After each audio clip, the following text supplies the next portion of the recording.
श्रीगुरुभ्यो नमः हरिः ओम्। जन्माद्यस्य यतुमन्वयादितरतश्चार्थेष्वभिघ्नस्वराट् तेने ब्रह्महृदाय आदिकवये मुह्यन्ति यं सूरयः तेजो वारिमृदां यथा विनिमयो यत्र त्रिसर्गो मृधा धाम्ना स्वेन सदा निरस्तकुहकं सत्यं परं धीमहि सत्यज्ञानसुखस्वरूपममलं क्षीराब्धिमध्यस्थलं योगारूढमतिप्रसन्नवदनं भूषा सहस्रोज्ज्वलं यक्षं चक्रविनाकसाभयबलान् बिभ्राणमर्कच्छविं छत्रीभूतफणीन्द्रबिन्दुधवलं लक्ष्मीनृसिंहं भजे अभ्रमं भङ्गरहितं अजडं विमलं सदा आनन्दतीर्थमतुलं भजे तापत्रयापहं भवति यदनुभावादीडमोगोऽपि वाग्मि जडमतिरपि जन्तुर्जायते प्राज्ञमौलिः सकलवचनचेतो देवता भारती सा मोचसि निधत्तां सन्निधिं मानसे च यस्य वः कामधेनुर्नः कामितार्थान् प्रयच्छति सेवेतं जययोगीन्द्रं कामवाणच्छिदं सदा नौन्यायसुधादिरुज्जयमुनिं श्रीपादराट्सन्मणिं व्यासार्यान् विविधागमब्धिविहरान् श्रीवादिराजानपि वन्दे हंसवरान् प्रवृत्तमगुरुन् वैदध्यवारां निधिं श्रीसत्यव्रतराघवेन्द्रमुनिपान् सद्बोधसध्यानपान् विद्यायां विबुधाचार्यं वेदज्ञानाब्धिचन्दिरं दुर्मतध्वान्तमार्ताण्डं सत्यध्यानमुनिं भजे सत्याभिज्ञकराब्जोत्थान् पञ्चाशद्वर्षपूजकान् सत्यप्रमोदतीर्थार्यान् नवविन्यायसुधारतान् शास्त्रेषु पारदर्श्वान् शास्त्रज्ञेषु च वत्सरं दीनभक्तोद्धारकरं सत्यात्मानं गुरुं भजे विद्यापीठविधातारं विद्यावारिधिचन्दिरं विद्यार्थिवत्सलं वन्दे महामहिमसद्गुरुं श्रीगुरुभ्यो नमः हरिः ओम्। स्वस्त्यस्तु अशेषसतां सन्मङ्गलानि भवन्तु श्लोकैकश्रवणपठनमात्रेण तथा तुष्टश्रोत्रोणा निखिलकलिमृतकर्मशापनोदनभूतरे धर्माद्यखिलपुरुषार्थसाधने भूते अध्यकथा प्रारम्भे सति किञ्चित् पूर्वकथाप्रमेयानुवादः हरिः ओम्। ನಿನ್ನೆ ದಿವಸ ಶ್ರೀಕೃಷ್ಣ ಪರಮಾತ್ಮ ತನ್ನ ಅನೇಕ ಬಾಲಲೀಲೆಗಳನ್ನು ಯಶೋಧೆಗೆ ತೋರಿಸಿದ. ದೇವಕಿಯಲ್ಲಿ ಜನಿಸಿದ ಯಶೋಧೆಗೆ ಅದ್ಭುತವಾದ ಬಾಲಲೀಲೆಗಳನ್ನು ತೋರಿಸಿದ. ಇದು ಯಶೋಧೆ ಮಾಡಿರತಕ್ಕಂತಹ ಅದ್ಭುತವಾದ ಸುಕೃತ ಅಂತಂತ.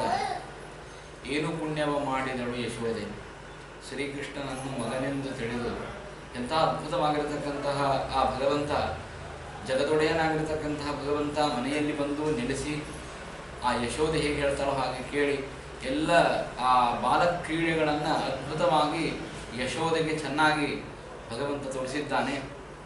ಹರಿ ಪುಣ್ಯ ಮಾಡಿದ್ದಾಳೆ ಯಶೋಧೆ. ನಂದ ಈ ರೀತಿಯಾಗಿ ಯಶೋಧೆಗೆ ತನ್ನ ಎಲ್ಲ ಮಹಿಮೆಗಳನ್ನು ತೋರಿಸುವಂತಹ ಸಂದರ್ಭದಲ್ಲಿ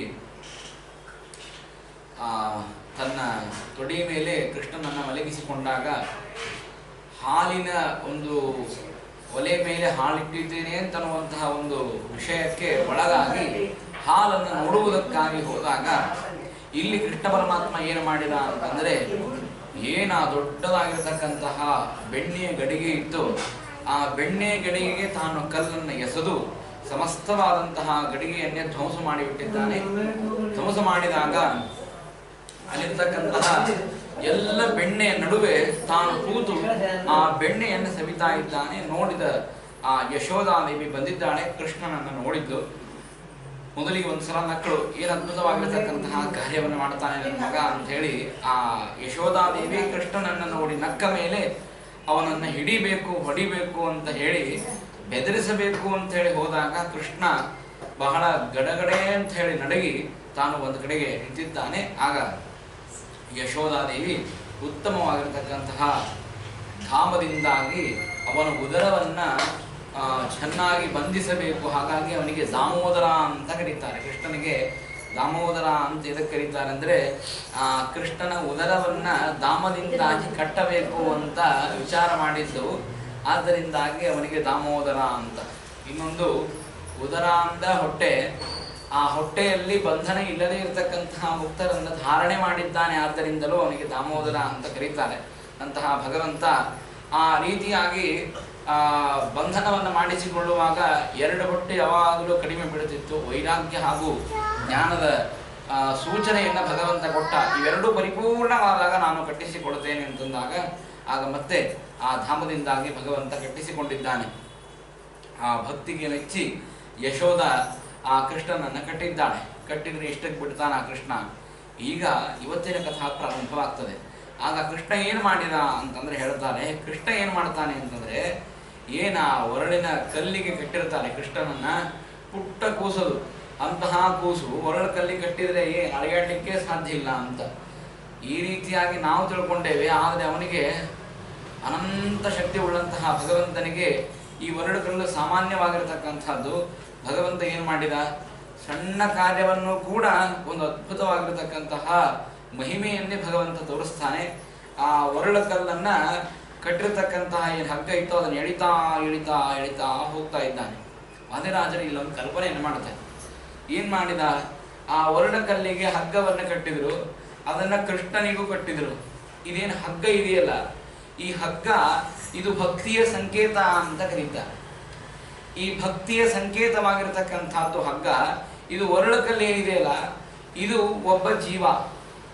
ಈ ಒರಳು ಕಲ್ಲಂತೆ ಇರುವಂತಹ ಯಾವ ಜೀವ ಇದ್ದಾನೆ, ಈ ಜೀವ ಯಾವಾಗ ಭಕ್ತಿ ಎಂಬ ಸೂತ್ರದಿಂದಾಗಿ ಭಗವಂತನನ್ನ ಕಟ್ಟಿಕೊಳ್ತಾನೆ, ಆಗ ಭಗವಂತ ಅವನನ್ನು ಎಳಕೊಂಡು ಹೋಗ್ತಾನಂತೆ.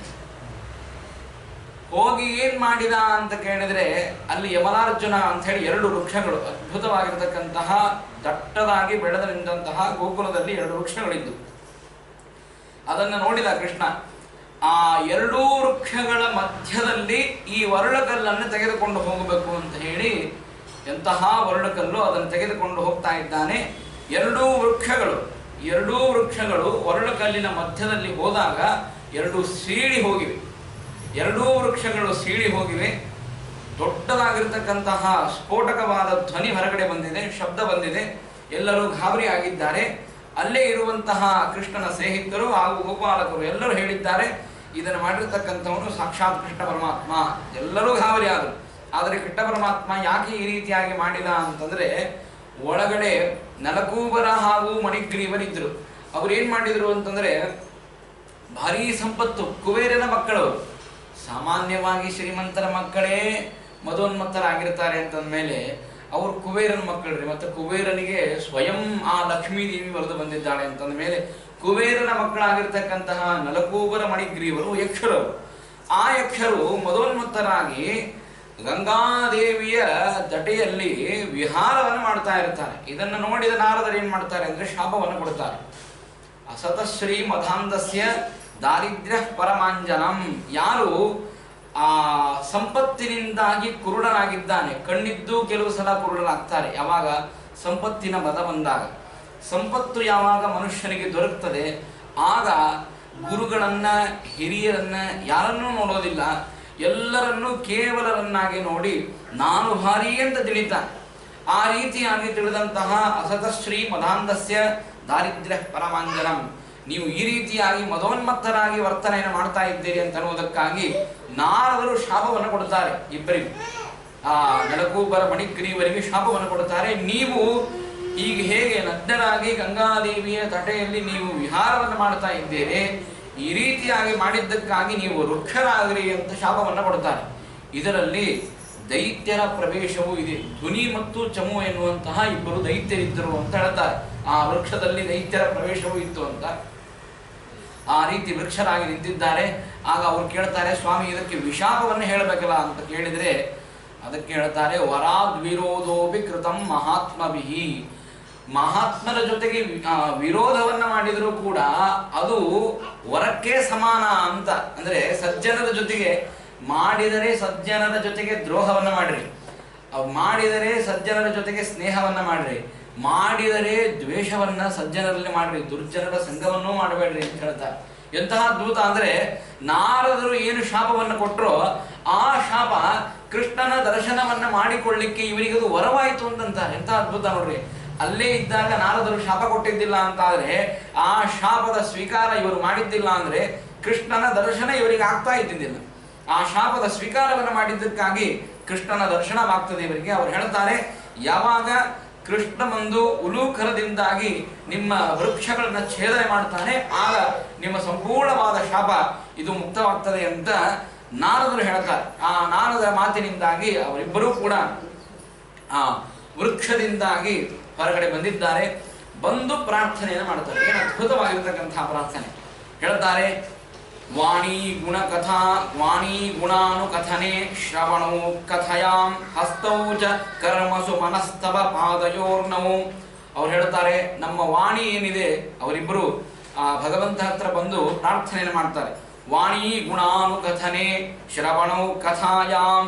ಸ್ವಾಮಿ, ನಿನ್ನಲ್ಲಿ ಒಂದು ಪ್ರಾರ್ಥನೆ ಇದೆ. ನಮ್ಮನ್ನ ಶಾಪದಿಂದಾಗಿ ವಿಮುಕ್ತ ಮಾಡಿರ್ತಕ್ಕಂತಹ ಭಗವಂತ ನೀನು, ನಿನ್ನಲ್ಲಿ ಒಂದು ಪ್ರಾರ್ಥನೆ ಮಾಡ್ತೇನೆ. ಏನು ಅಂತ ಕೇಳಿದಾಗ, ವಾಣಿ ಗುಣಾನುಕಥನೆ, ನನ್ನ ಬಾಯಿ ಏನಿದೆ, ನನ್ನ ಬಾಯಿಯಲ್ಲಿ ಬರುವಂತಹ ಏನೇನು ಮಾತುಗಳು ಅದೆಲ್ಲವೂ ಕೂಡ ನಿನ್ನ ಗುಣಗಳೇ ಆಗಿರಬೇಕು, ನಿನ್ನ ನಾಮಸ್ಮರಣೆಯೇ ಆಗಿರಬೇಕು.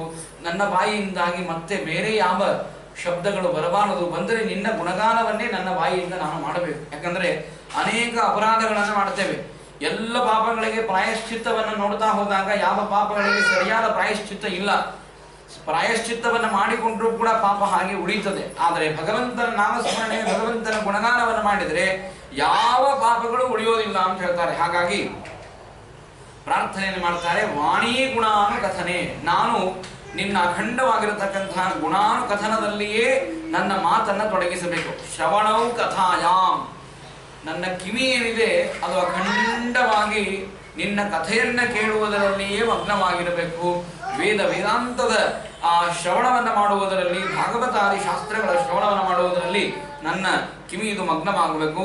ಹಸ್ತೌಚ ಚರ್ಮಸು ಮನಸ್ಥವ ಪಾದಯೋರ್ನೌ, ನನ್ನ ಕೈಗಳೇನಿವೆ ಆ ಕೈಗಳು ನಿನ್ನ ಅರ್ಚನೆಯನ್ನು ಮಾಡುವುದರಲ್ಲಿ ರಥವಾಗಬೇಕು. ನಮ್ಮಲ್ಲೆಲ್ಲ ಏನಿದೆ ಇದಕ್ಕೆಲ್ಲ ವಿರುದ್ಧವಾಗಿದೆ. ನಮ್ಮಲ್ಲಿ ಎಲ್ಲ ನಾವೇನು ವಾಣಿಯನ್ನು ಬಳಸ್ತೇವೆ. ನಮ್ಮ ವಾಣಿ ಹೇಗಿದೆ ಅಂತಂದ್ರೆ ಶ್ರವಣೇ ಶ್ರವಣಾಯ ಸತ್ಕಥಾಯ, ನಮ್ಮಲ್ಲಿ ಕೇಳಬೇಕು ಅಂತಂದ್ರೆ ಇನ್ನೊಬ್ಬರ ಸುದ್ದಿಯನ್ನ ಕೇಳಬೇಕು ಅಂತ ಅನ್ನುವುದಕ್ಕೆ ನಮ್ಮ ಕಿವಿಗಳು ಬಹಳ ಚೆನ್ನಾಗಿ ನಿಮೀಲತಾಕ್ಷಿ ಇನ್ನೊಬ್ಬರ ಸುದ್ದಿಯನ್ನ ಕೇಳಬೇಕು ಅಂತ ಅನ್ನೋದ್ರೊಳಗಡೆ ಅರಳಿ ಹೋಗಿರುತ್ತದೆ ನಮ್ಮ ಕಿವಿಗಳು.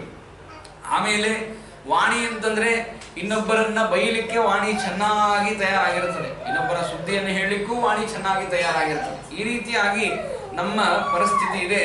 ಹಾಗಾಗಿ ಹಸ್ತೌಚ ಚರ್ಮಸು ಮನಸ್ಥವ ಪಾದಯೋರ್ನು, ಹಸ್ತಗಳು ಇನ್ನೊಬ್ಬರನ್ನ ಪೀಡೆಯನ್ನು ಕೊಡುತ್ತದೆ. ಅಂತಹ ಪೀಡೆ ಕೊಡುವಂತಹ ಹಸ್ತಗಳಾಗಬಾರದು. ನಮ್ಮಲ್ಲಿ ನಮ್ಮ ಹಸ್ತಗಳು ನಿನ್ನ ಅರ್ಚನೆಯನ್ನು ಮಾಡುವುದರಲ್ಲಿ ರಥವಾಗಬೇಕು.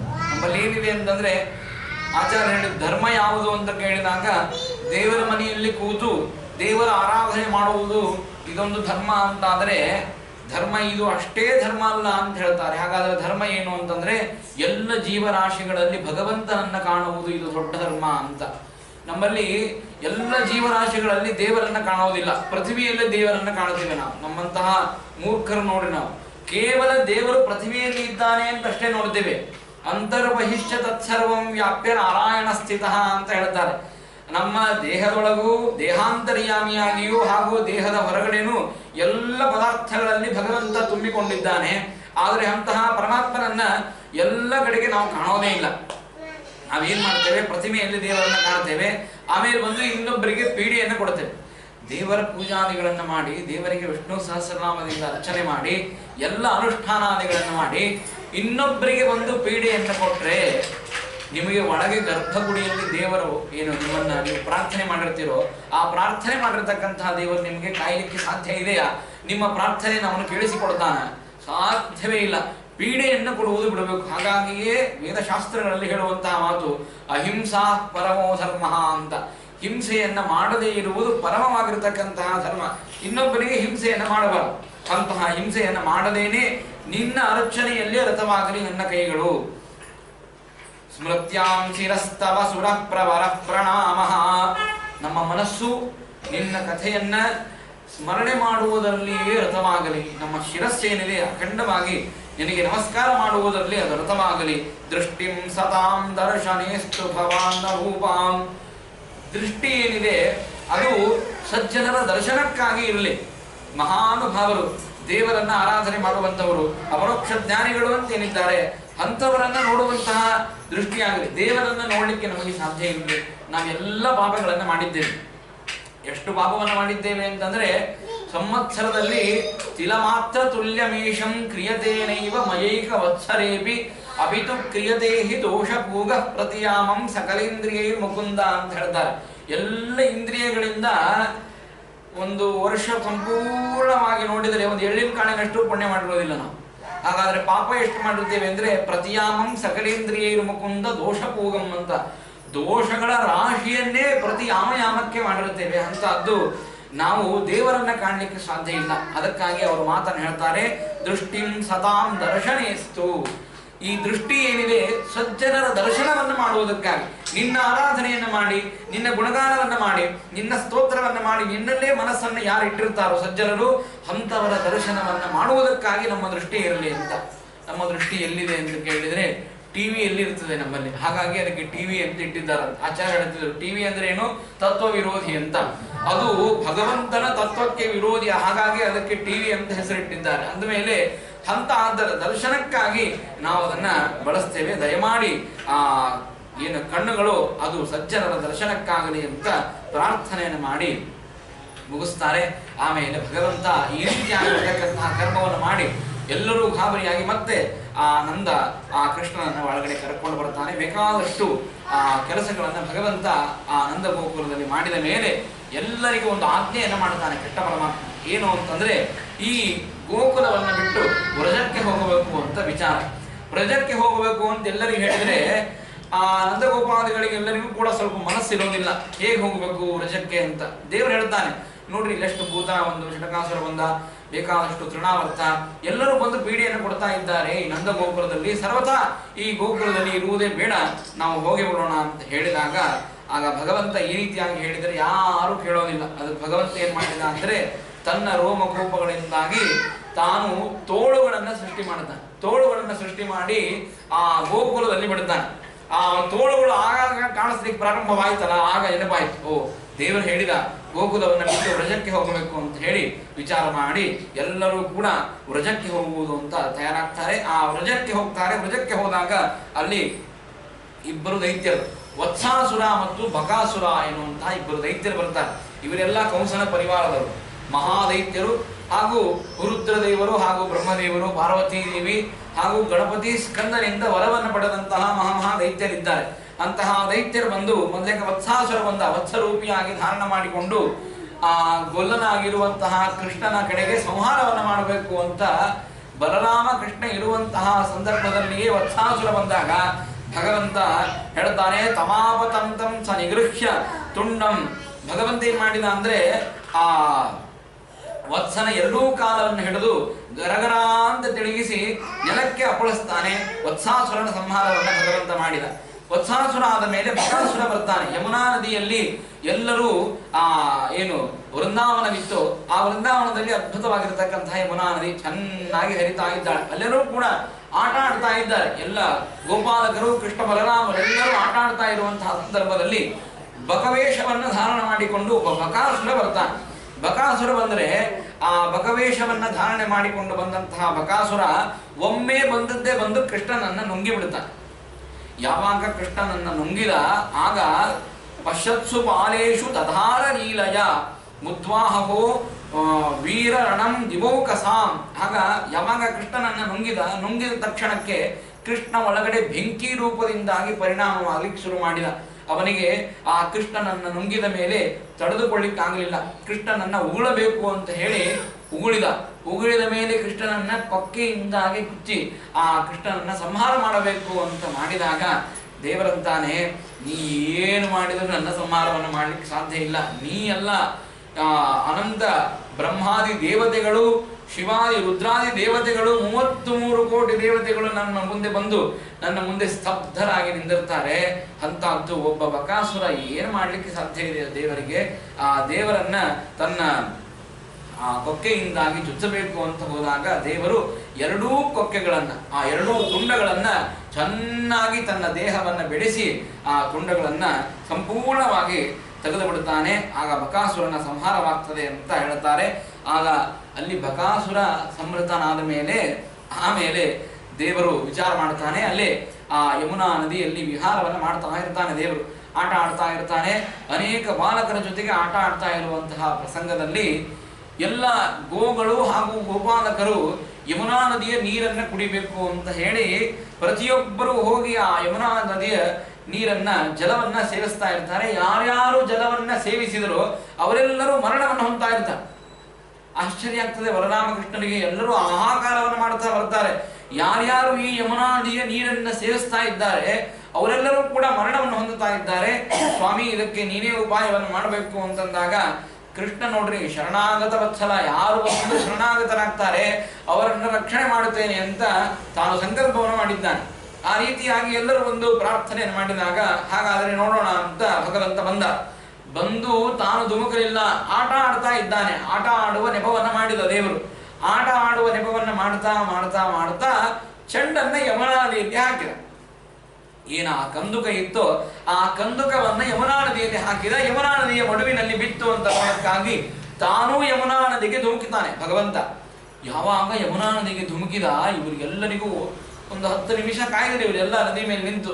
ಅಯ್ಯೋ ಕೃಷ್ಣ ಯಮುನಾ ನದಿಯಲ್ಲಿ ಧುಮುಕಿದ ಅಂತ ಅನ್ಕೊಂಡು ಇನ್ನೇನ್ ಬರೋದಿಲ್ಲ ಕೃಷ್ಣ ಅಂತ ಹೇಳಿ ಅವನಿಗೆ ಕೃಷ್ಣಾರ್ಪಣ ಮಸ್ತು ಹೇಳಬೇಕು ಅಂತ ಅನ್ಕೊಂಡ್ರು. ಹೋದ್ರೆ ಎಲ್ಲರೂ ಹೋಗಿ ಬಲರಾಮನನ್ನ ಅವರನ್ನ ಕರಿಬೇಕು ಅಂತ ಓಡ್ತಾ ಓಡ್ತಾ ಹೋಗಿದ್ದಾರೆ. ಬಲರಾಮ ಇದ್ದಿದ್ದಿಲ್ಲ ಆಗ. ಇವನು ಯಮುನಾ ನದಿಗೆ ಧುಮುಕುವಾಗ ಬಲರಾಮ ದೇವರು ಇದ್ದಿದ್ದಿಲ್ಲ. ಬಲರಾಮ ದೇವರು ಬೇರೆ ಕಡೆ ಇದ್ರು. ಹೋಗಿ ಬಲರಾಮ ದೇವರಿಗೆ ಹೇಳ್ತಾರೆ, ಬಲರಾಮ ಕೃಷ್ಣ ಯಮುನಾ ನದಿಗೆ ಧುಮುಕಿದ್ದಾನೆ ಅಂತ. ಬಲರಾಮನಿಗೆ ಗೊತ್ತು, ಅವ ಅನಂತ ಕೋಟಿ ಬ್ರಹ್ಮಾಂಡ ನಾಯಕ, ಅವನ ಅಖಂಡ ನೀರಿನಲ್ಲೇ ಇರುವವನು. ನೀರು ಒಳಗಡೆ ಹೋದ್ರೆ ಏನಾಗುತ್ತದೆ, ಹಾಗಾಗಿ ಅವನಿಗೆ ನಾರಾಯಣ ಅಂತ ಕರೀತಾರೆ. ಅಂದಮೇಲೆ ನಾರಾಯಣ ಅಲ್ಲ, ಅವನು ನೀರಾಯಣ, ಹಾಗಾಗಿ ಅವನಿಗೆ ನಾರಾಯಣ ಅಂತ. ನೀರಿನಲ್ಲಿ ಅಯನ ಮನೆಯನ್ನು ಮಾಡಿಕೊಂಡಂತಹ ಭಗವಂತನಿಗೆ ನಾರಾಯಣ ಅಂತ ಕರೀತಾರೆ. ಅಂದಮೇಲೆ ನೀರಿನಲ್ಲೇ ವಾಸ ಮಾಡುವವನು. ಅವನಿಗೆ ಏನಾಗ್ತದೆ, ಎಷ್ಟೊತ್ತು ನೀರಿನಲ್ಲಿದ್ದರೂ ಏನೂ ಆಗೋದಿಲ್ಲ. ಅಂತಹ ಭಗವಂತ ಯಮುನೆಯಲ್ಲಿ ಧುಮುಕಿದ್ದಾನೆ. ಯಮುನೆಯಲ್ಲಿ ಧುಮುಕಿದರೆ ಅಲ್ಲಿ ದೊಡ್ಡದಾಗಿರ್ತಕ್ಕಂತಹ ಸರ್ಪ, ಕಾಳಿ ಸರ್ಪ ಅಂತ ಕರೀತೇವೆ, ಅಲ್ಲಿ ಅವನು ವಾಸ ಮಾಡ್ತಾ ಇದ್ದಾನೆ. ಭಗವಂತ ಒಳಗಡೆ ಹೋಗಿದ್ದಾನೆ. ಈ ಕಡೆಲ್ಲ ಗೋಪಾಲಕರು ಎಲ್ಲರನ್ನ ಕರೆದುಕೊಂಡು ಬಂದಿದ್ದಾರೆ. ಇವರೆಲ್ಲ ನಿಂತಿದ್ದಾರೆ. ಎಷ್ಟೊತ್ತಾದರೂ ದೇವರು ಬರಲಿಲ್ಲ. ಒಳಗಡೆ ಹೋದಂತಹ ದೇವರು ಕಾಳಿ ಸರ್ಪ ನೋಡಿದ, ಕೃಷ್ಣ ಬಂದಿದ್ದಾನೆ ಅಂತ ಗೊತ್ತಾಯ್ತು. ಕಚ್ಚೋದಕ್ಕಂತ ಬರ್ತಾನೆ. ಕಚ್ಚೋದಕ್ಕಂತ ಬಂದ್ರೆ ಏನ್ ಕಸ್ತಾನೆ, ಎಲ್ಲ ಹೆಡಿಗಳನ್ನ ಚೆನ್ನಾಗಿ ಧುಮುಕಿ ಆ ಹೆಡಿಗಳ ಮೇಲೆ ಭಗವಂತ ತಾನು ನಿಂತು ನಾಟ್ಯವನ್ನ ಮಾಡಲಿಕ್ಕೆ ಪ್ರಾರಂಭ ಮಾಡಿದ. ಏನ್ ನಾಟ್ಯವನ್ನ ಮಾಡಿದ ಅಂತಂದ್ರೆ, ಎಲ್ಲ ಆ ನಂದನ ಪರಿವಾರದವರೆಲ್ಲ ಗೋಪಿಕಾ ಸ್ತ್ರೀಯರು ಹಾಗೂ ಗೋಪಾಲಕರು ಎಲ್ಲರೂ ಬಂದು ನಿಂತಿದ್ದಾರೆ.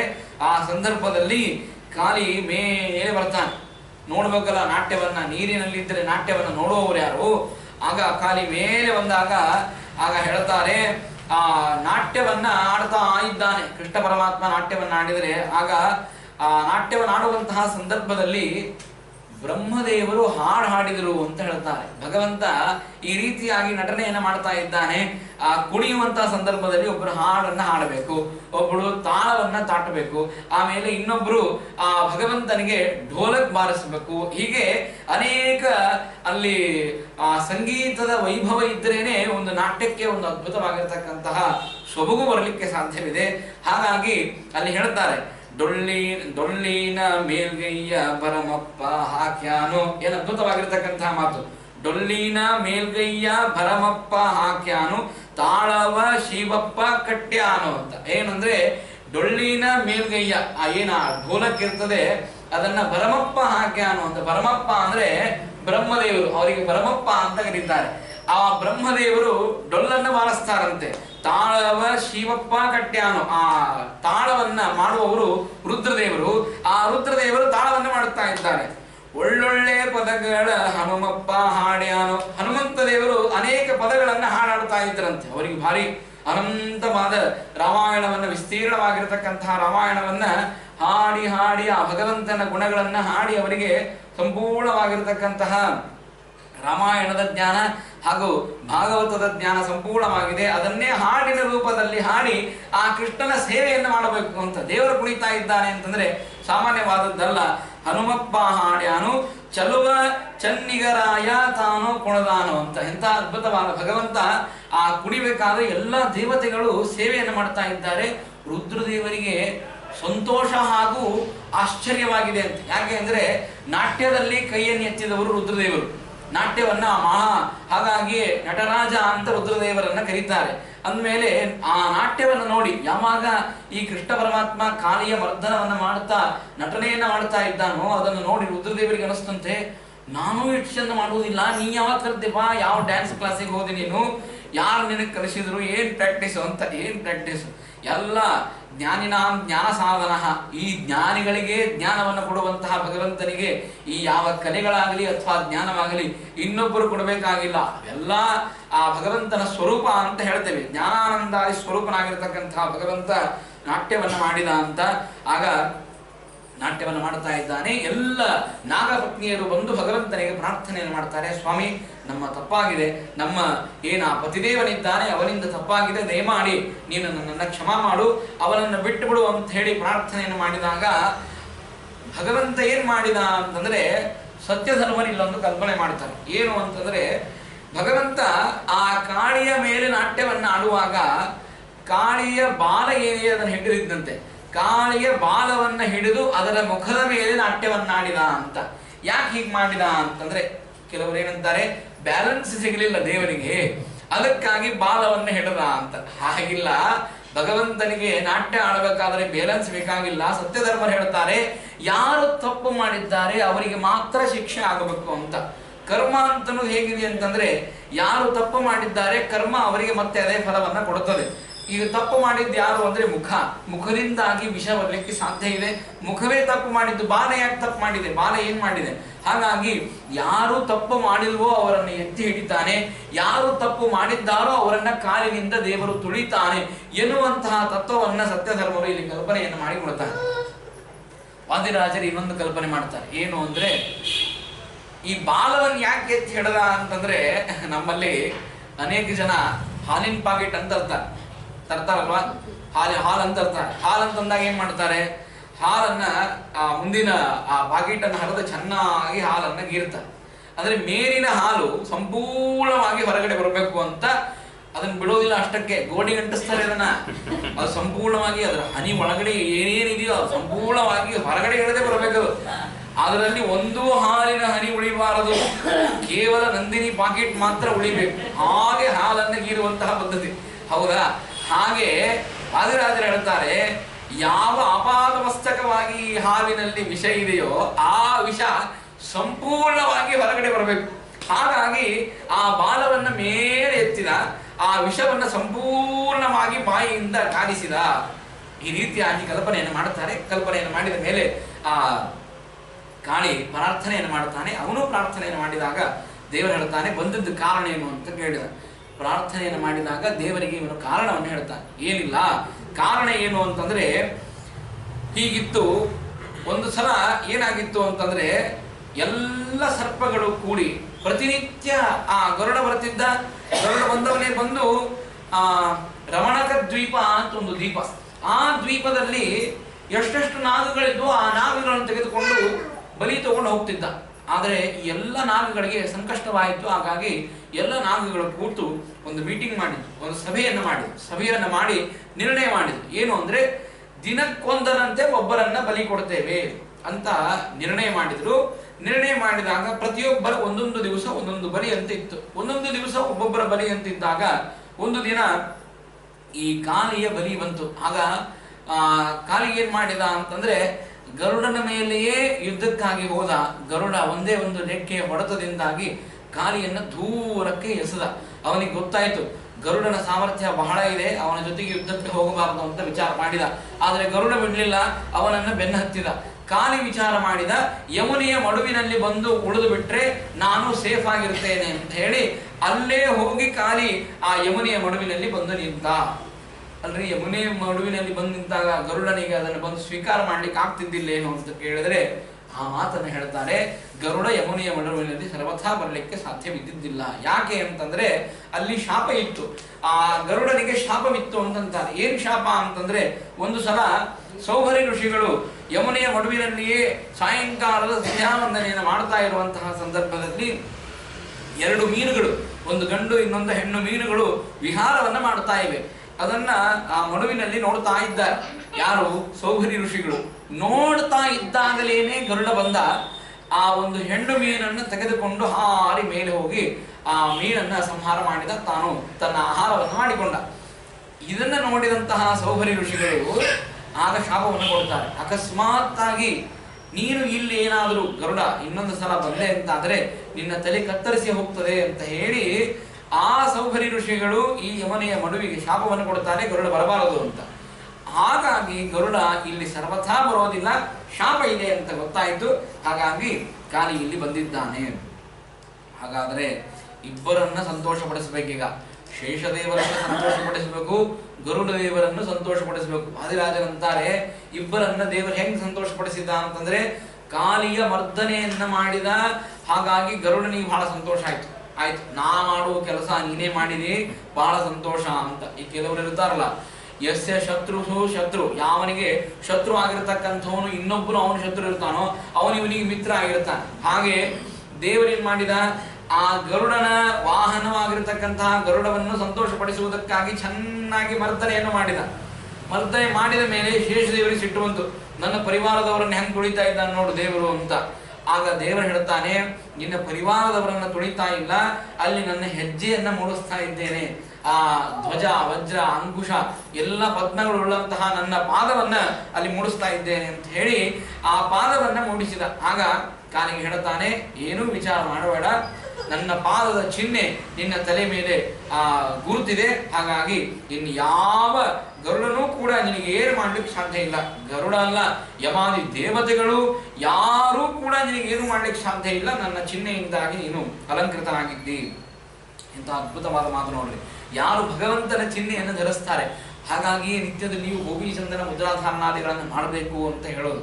ಯಾವಾಗ ನಾವು ಗೋಪೀಚಂದನ ಮುದ್ರಾದಿಗಳನ್ನು ಧಾರಣೆ ಮಾಡ್ತೇವೆ, ಆಗ ವಿಷ್ಣು ಭಗವಂತ ನಮ್ಮಲ್ಲಿ ಹೃದಯದಲ್ಲಿ ಸನ್ನಿಹಿತನಾಗ್ತಾನೆ. ಹಾಗಾಗಿಯೇ ಕಾಯಿಕ, ವಾಚಿಕ, ಮಾನಸಿಕ 3 ವಿಧವಾದಂತಹ ಧರ್ಮವನ್ನು ಹೇಳ್ತಾರೆ.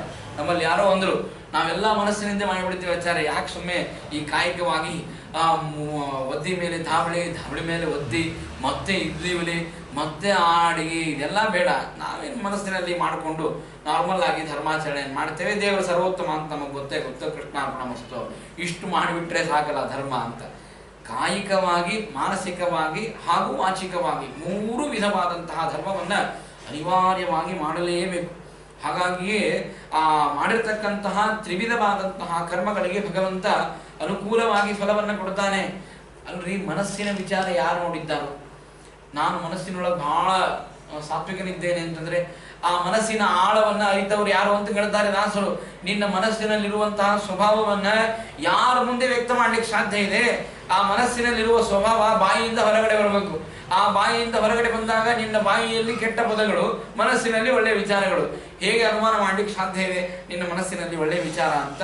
ಹಾಗಾಗಿ ಕಾಯಿಕವಾಗಿ, ಮಾನಸಿಕವಾಗಿ, ವಾಚಿಕವಾಗಿ 3 ವಿಧವಾಗಿ ದೇವರ ಸೇವೆಯನ್ನ ವಿಶೇಷವಾಗಿ ಮಾಡಿದರೆ, ಇಲ್ಲಿ ಕಾಲಿ ಯಾವ ರೀತಿಯಾಗಿ ದೇವರ ಚಿಹ್ನೆಗಳನ್ನು ಪಡೆದು ತಾನು ಉದ್ಧಾರನಾದನೋ ಅದೇ ರೀತಿಯಾಗಿ ದೇವರ ಚಿಹ್ನೆಯನ್ನು ನಾವು ಧಾರಣೆ ಮಾಡಿ ಅವಶ್ಯವಾಗಿ ಉದ್ಧಾರವಾಗ್ತೇವೆ.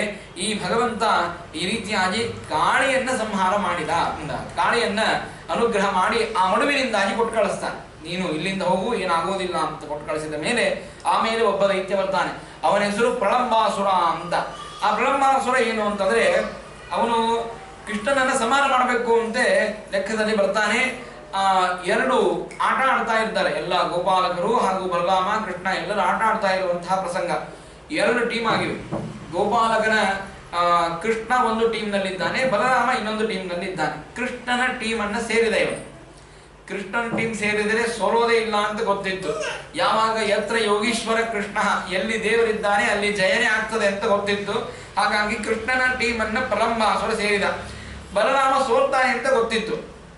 ಹಾಗಾಗಿ ಬಲರಾಮನ ಟೀಮ್ ಅನ್ನ ಸೇರಲಿಲ್ಲ ಪ್ರಲಂಬಾಸುರ. ಇದಕ್ಕೆ ಒಳ್ಳೆಯ ಉಪಾಯ ಸಿಗುತ್ತದೆ ಅಂತ. ಆದರೆ ಏನಾಯ್ತು ಅಂದ್ರೆ, ಕೃಷ್ಣ ಪರಮಾತ್ಮ ಆ ಆಟದಲ್ಲಿ ಬೇಕಂತಲೇ ತನ್ನ ಏನು ಅದ್ಭುತವಾಗಿರತಕ್ಕಂತಹ ಸೈನ್ಯ ಇತ್ತು ಅದನ್ನ ಸೋಲಿಸಿದ. ಆ ಆಟದಲ್ಲಿ ಒಂದು ನಿಯಮ ಇತ್ತು. ಏನ್ ನಿಯಮ ಅಂತಂದ್ರೆ, ಯಾವ ಟೀಮ್ ಸೋಲ್ತದೋ ಆ ಸೋತವರು ಗೆದ್ದವರನ್ನ ಹೆಗಲ ಮೇಲೆ ಹೊತ್ಕೊಂಡು ಆ ಒಂದು ಅದ್ಭುತವಾಗಿರತಕ್ಕಂತಹ ವೃಕ್ಷ, ಆ ವೃಕ್ಷವನ್ನ ಮುಟ್ಟಿ ಅವರನ್ನ ಮತ್ತೆ ಕರೆದುಕೊಂಡು ಬರಬೇಕು ಅಂತ ಪ್ರಳಂಬಾಸುರ ಕಾಯ್ತಾ ಇದ್ದ. ಕೃಷ್ಣ ಸಿಗಲಿಲ್ಲ. ಆ ಗೆದ್ದವರಲ್ಲಿ ಒಬ್ಬ ಯಾರು ಈ ಬಲರಾಮ ಇದ್ದ. ಬಲರಾಮ ನೋಡಿದ, ಕೃಷ್ಣ ಹೇಳ್ತಾನೆ ಬಲರಾಮನನ್ನು ಹೊತ್ತುಕೊಂಡು ನೀನು ಆ ವೃಕ್ಷವನ್ನು ಮುಟ್ಟಿ ಬರಬೇಕು ಅಂತ. ಬಲರಾಮನನ್ನು ಹೊತ್ತುಕೊಂಡ ಪ್ರಲಂಬಾಸುರ ಬಲರಾಮನನ್ನು ಹೊತ್ತುಕೊಂಡು ಓಡುತ್ತಾನೆ ಓಡುತ್ತಾನೆ ಓಡುತ್ತಾನೆ. ಆಗ ನಿಂದಿರ್ತಾನೆ ಅಂತ ನೋಡಿದರೆ ಪ್ರಲಂಬಾಸುರ ಮೇಲಕ್ಕೆ ಹಾರಿದ. ಓಡ್ತಾ ಓಡ್ತಾ ಮೇಲಕ್ಕೆ ಹಾರಿ ಭಯಂಕರವಾದ ರೂಪವನ್ನು ತಾಳಿದಾಗ ಬಲರಾಮನಿಗೆ ಬಹಳ ಗಾಬರಿ ಆಯಿತು. ಏನ್ ಮಾಡಬೇಕು ಅಂತ ಗೊತ್ತಾಗಲಿಲ್ಲ.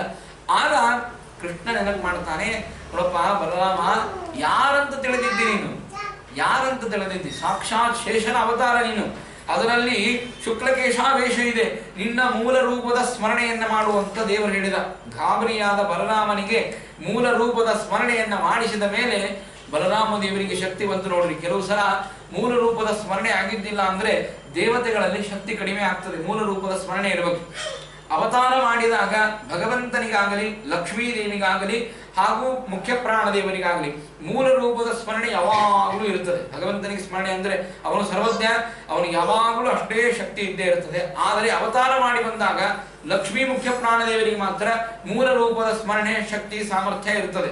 ಆದರೆ ಇನ್ನು ಮಿಕ್ಕಾದ ದೇವತೆಗಳೇನು ಅವತಾರ ಮಾಡಿ ಬರ್ತಾರಲ್ಲ ಅವರಿಗೆ ಮೂಲ ರೂಪದ ಸ್ಮರಣೆ ಯಾರಾದರೂ ಮಾಡಿಸಿಕೊಟ್ರೆ ಮಾತ್ರ ಬರುವಂತಹದ್ದು, ಇಲ್ಲಾಂದ್ರೆ ಬರೋದಿಲ್ಲ. ಆ ಮೂಲ ರೂಪದ ಸ್ಮರಣೆಯನ್ನು ಮಾಡಿಸಬೇಕು. ಶಂತನುವಿಗೆ ಹೀಗೆ ಗಂಗಾದೇವಿ ಮೂಲ ರೂಪದ ಸ್ಮರಣೆಯನ್ನು ಮಾಡಿಸ್ತಾಳೆ. ನೀನು ವರುಣನಾಗಿ ಬಂದಿದ್ದಿ, ವರುಣನ ಅವತಾರ ನೀನು ಶಂತನು ಅಂತ ಮೂಲ ರೂಪದ ಸ್ಮರಣೆ ಮಾಡಿಸಿದ ಮೇಲೆ ನಾನು ವರುಣ ಅಂತ ಶಂತನುವಿಗೆ ಗೊತ್ತಾಗ್ತದೆ. ಅಂತ ಅದ್ಭುತ ಆ ಮೂಲ ರೂಪದ ಸ್ಮರಣೆಯನ್ನು ದೇವತೆಗಳಿಗೆ ಮಾಡಿಸಬೇಕು. ಮುಖ್ಯ ಪ್ರಾಣದೇವರಿಗೆ ಮತ್ತು ಲಕ್ಷ್ಮೀ ದೇವಿಗೆ ಇಲ್ಲ ಅಂತ ಹೇಳ್ತಾರೆ. ಮುಖ್ಯ ಪ್ರಾಣದೇವರು ಆ ಜ್ಞಾನವನ್ನ ಸಂಪೂರ್ಣವಾಗಿ ಹೊಂದಿರತಕ್ಕಂಥವರು. ಅವರಿಗೆ ಯಾವಾಗಲೂ ಕೂಡ ಪ್ರಳಯ ಕಾಲದಲ್ಲಿಯೂ ಕೂಡ ಅವರ ಜ್ಞಾನ ನಶಿಸುವುದಿಲ್ಲ ಅಂತ ಹೇಳ್ತಾರೆ. ಅಂತಹ ಶೇಷದೇವರಿಗೆ ಮೂಲ ರೂಪದ ಸ್ಮರಣೆ ಮಾಡಿಸಿದ. ಆಗ ಮೇಲಕ್ಕೆ ಕರೆದುಕೊಂಡು ಹೋಗಿದ್ದಾರೆ. ಅವನು ತನ್ನ ಮುಷ್ಟಿಯಿಂದಾಗಿ ಆ ಪ್ರಲಂಬಾಸುರನ ಮುಖವನ್ನ ಗುದ್ದಿದಾಗ ಏನು ಆ ಮುಖವಿತ್ತು ಅದು ಎರಡು ಹೋಳಾಗಿದೆ, ಮತ್ತೆ ಕೆಳಗಡೆ ಬೀಳುತ್ತಾನೆ. ಆಗ ಅವನ ಸಂಹಾರವನ್ನ ಈ ಬಲರಾಮ ದೇವರ ಕಡೆಯಿಂದಾಗಿ ಭಗವಂತನೇ ಮಾಡಿಸಿದ ಅಂತ ಹೇಳ್ತಾರೆ. ಮುಂದೆ ಮುಂಜಾಟ ಪ್ರವೇಶ ಅಂತ ಒಂದು ಮುಂಜಾಟವನ ಅಂತ ಅಲ್ಲಿ ಎಲ್ಲರೂ ಹೋಗ್ತಾರೆ. ಕೃಷ್ಣ ತನ್ನ ಪರಿವಾರದವರನ್ನು ಕರೆದುಕೊಂಡು ಆಗಾಗ್ಗೆ ಗೋಪಾಲಕರು ಅವರ ಸುತ್ತ ಇರುವವರು ಎಲ್ಲರ ಆಟಕ್ಕಂತ ಹೋದಾಗ ಅಲ್ಲಿ ಇರುವಂತಹ ಅನೇಕ ವಿಧವಾದಂತಹ ಅಜಾಹ ಗಾವಹ ಮಹಿಷಶ್ಚ ನಿರ್ವಿಷಂತೋ ವನಾದ್ವನಂ, ಎಲ್ಲರೂ ಮಹಿಷ ಏನದು ಎಮ್ಮೆ ಇರುತ್ತದೆ, ಆಕಳ ಇರುತ್ತದೆ, ಬೇಕಾದಷ್ಟು ಮೂಕ ಪ್ರಾಣಿಗಳಿರುತ್ತದೆ. ಅವರನ್ನು ಕರೆದುಕೊಂಡು ಭಗವಂತ ಸಾಯಂಕಾಲದ ಹೊತ್ತಿನಲ್ಲಿ ಆ ವನವನ್ನು ಪ್ರವೇಶ ಮಾಡ್ತಾ ಇರುವಂತಹ ಸಂದರ್ಭ ಗೋಪಾಲಕರಿರುತ್ತಾರೆ, ಮುಗ್ಧ ಗೋಪಾಲಕರು ಇವರೆಲ್ಲರೂ ಇದ್ದಾಗ ಆಗ ನಿರ್ವಿವೇಶು ಕ್ರಂದಂತ್ಯೋ ದಾವದರ್ಶಿತ, ತಕ್ಷಣಕ್ಕೆ ಇಡೀ ಆಗಿರತಕ್ಕಂತಹ ವನಕ್ಕೆ ಬೆಂಕಿ ಹತ್ತದೆ. ಬೆಂಕಿ ಹತ್ತಿದರೆ ಭಯಂಕರವಾದ ಬೆಂಕಿ ಅದು ಕುದಿತಾ ಹೋಗ್ತದೆ, ಇಡೀ ವನವನ್ನು ದಹನ ಮಾಡ್ತಾ ಹೋಗ್ತದೆ. ಆಗ ಎಲ್ಲರೂ ಬಂದು ಕೃಷ್ಣನಲ್ಲಿ ಪ್ರಾರ್ಥನೆ ಮಾಡ್ತಾರೆ, ಸ್ವಾಮಿ ದಯಮಾಡಿ ನಮ್ಮನ್ನು ಈ ದಾವಾಗ್ನಿಯಿಂದಾಗಿ ರಕ್ಷಣೆ ಮಾಡುವಂತಂದಾಗ ಭಗವಂತ ಬಂದು ಆ ದಾವಾಗ್ನಿಯನ್ನ ಪಾನ ಮಾಡಿದ. ದಾವಾಗ್ನಿ ಪಾನ ಮಾಡುವುದು ಅಂದ್ರೆ ಏನ್ರಿ? ಸಾಮಾನ್ಯವಾಗಿ ನಮಗೆ ಪಾನಕ ಮಾಡಿಕೊಟ್ರೆ ನಾವು ಕುಡಿತೀವಿ, ತಣ್ಣಗಿರ್ತದೆ ಅದು. ಲಿಂಬೆಹಣ್ಣು ಸಕ್ಕರೆ ಚೆನ್ನಾಗಿ ಹಾಕಿದರೆ ಪಾನಕವನ್ನು ನಾವು ಕುಡಿತೇವೆ. ಪಾನಕ ಕುಡಿದಂತೆನಾ ದಾವಾಗ್ನಿ ಪಾನ ಮಾಡುವುದು ಅಂತಂದ್ರೆ? ಎಂತಹ ದಾವಾಗ್ನಿ ಅಂತಂದ್ರೆ ಅಗ್ನಿ, ಅದು ಸಾಮಾನ್ಯವಾಗಿ ಬಿಸಿ ನೀರಲ್ಲ, ಅದು ಅಗ್ನಿಯನ್ನ ಪಾನ ಮಾಡುವುದು. ಇದು ಆಶ್ಚರ್ಯ ಏನು ಅಂತ ಕೇಳಿದರೆ ವಾದಿರಾಜರು ಹೇಳ್ತಾರೆ, ಕೃಷ್ಣ ಅಗ್ನಿಯನ್ನ ಪಾನ ಮಾಡುವುದು ಇದು ಆಶ್ಚರ್ಯವೇ ಅಲ್ಲ ಅಂತ. ಯಾಕೆ ಅಂದ್ರೆ ಮುಖಾದಿಂದ್ರಶ್ಚಾಗ್ನಿಶ್ಚ ಪ್ರಾಣಾತ್ ವಾಯುರಾಜಾಯತ, ಯಾವ ಮುಖದಿಂದ ಭಗವಂತನ ಮುಖದಿಂದ ಅಗ್ನಿ ಹುಟ್ಟಿದ್ದಾನೆ ಅದೇ ಮುಖದಲ್ಲಿ ತಾನು ಪ್ರವೇಶ ಮಾಡ್ತಾ ಇದ್ದಾನೆ. ಅಂದ್ರೆ ಏನ್ ಮಾಡ್ತಾ ಇದ್ದಾನೆ? ತನ್ನ ತವರು ಮನೆಗೆ ತಾನು ಹೋಗ್ತಾ ಇದ್ದಾನೆ ಅಂತ ಅರ್ಥ. ಅದರ ಮೇಲೆ ಆ ಭಗವಂತ ಅಗ್ನಿಪಾನ ಮಾಡಿದ, ಅದಕ್ಕಾಗಿ ಭಗವಂತನಿಗೆ ಕ್ಲೇಶವಾಯಿತು ಅನ್ನುವ ಮಾತೇ ಇಲ್ಲ.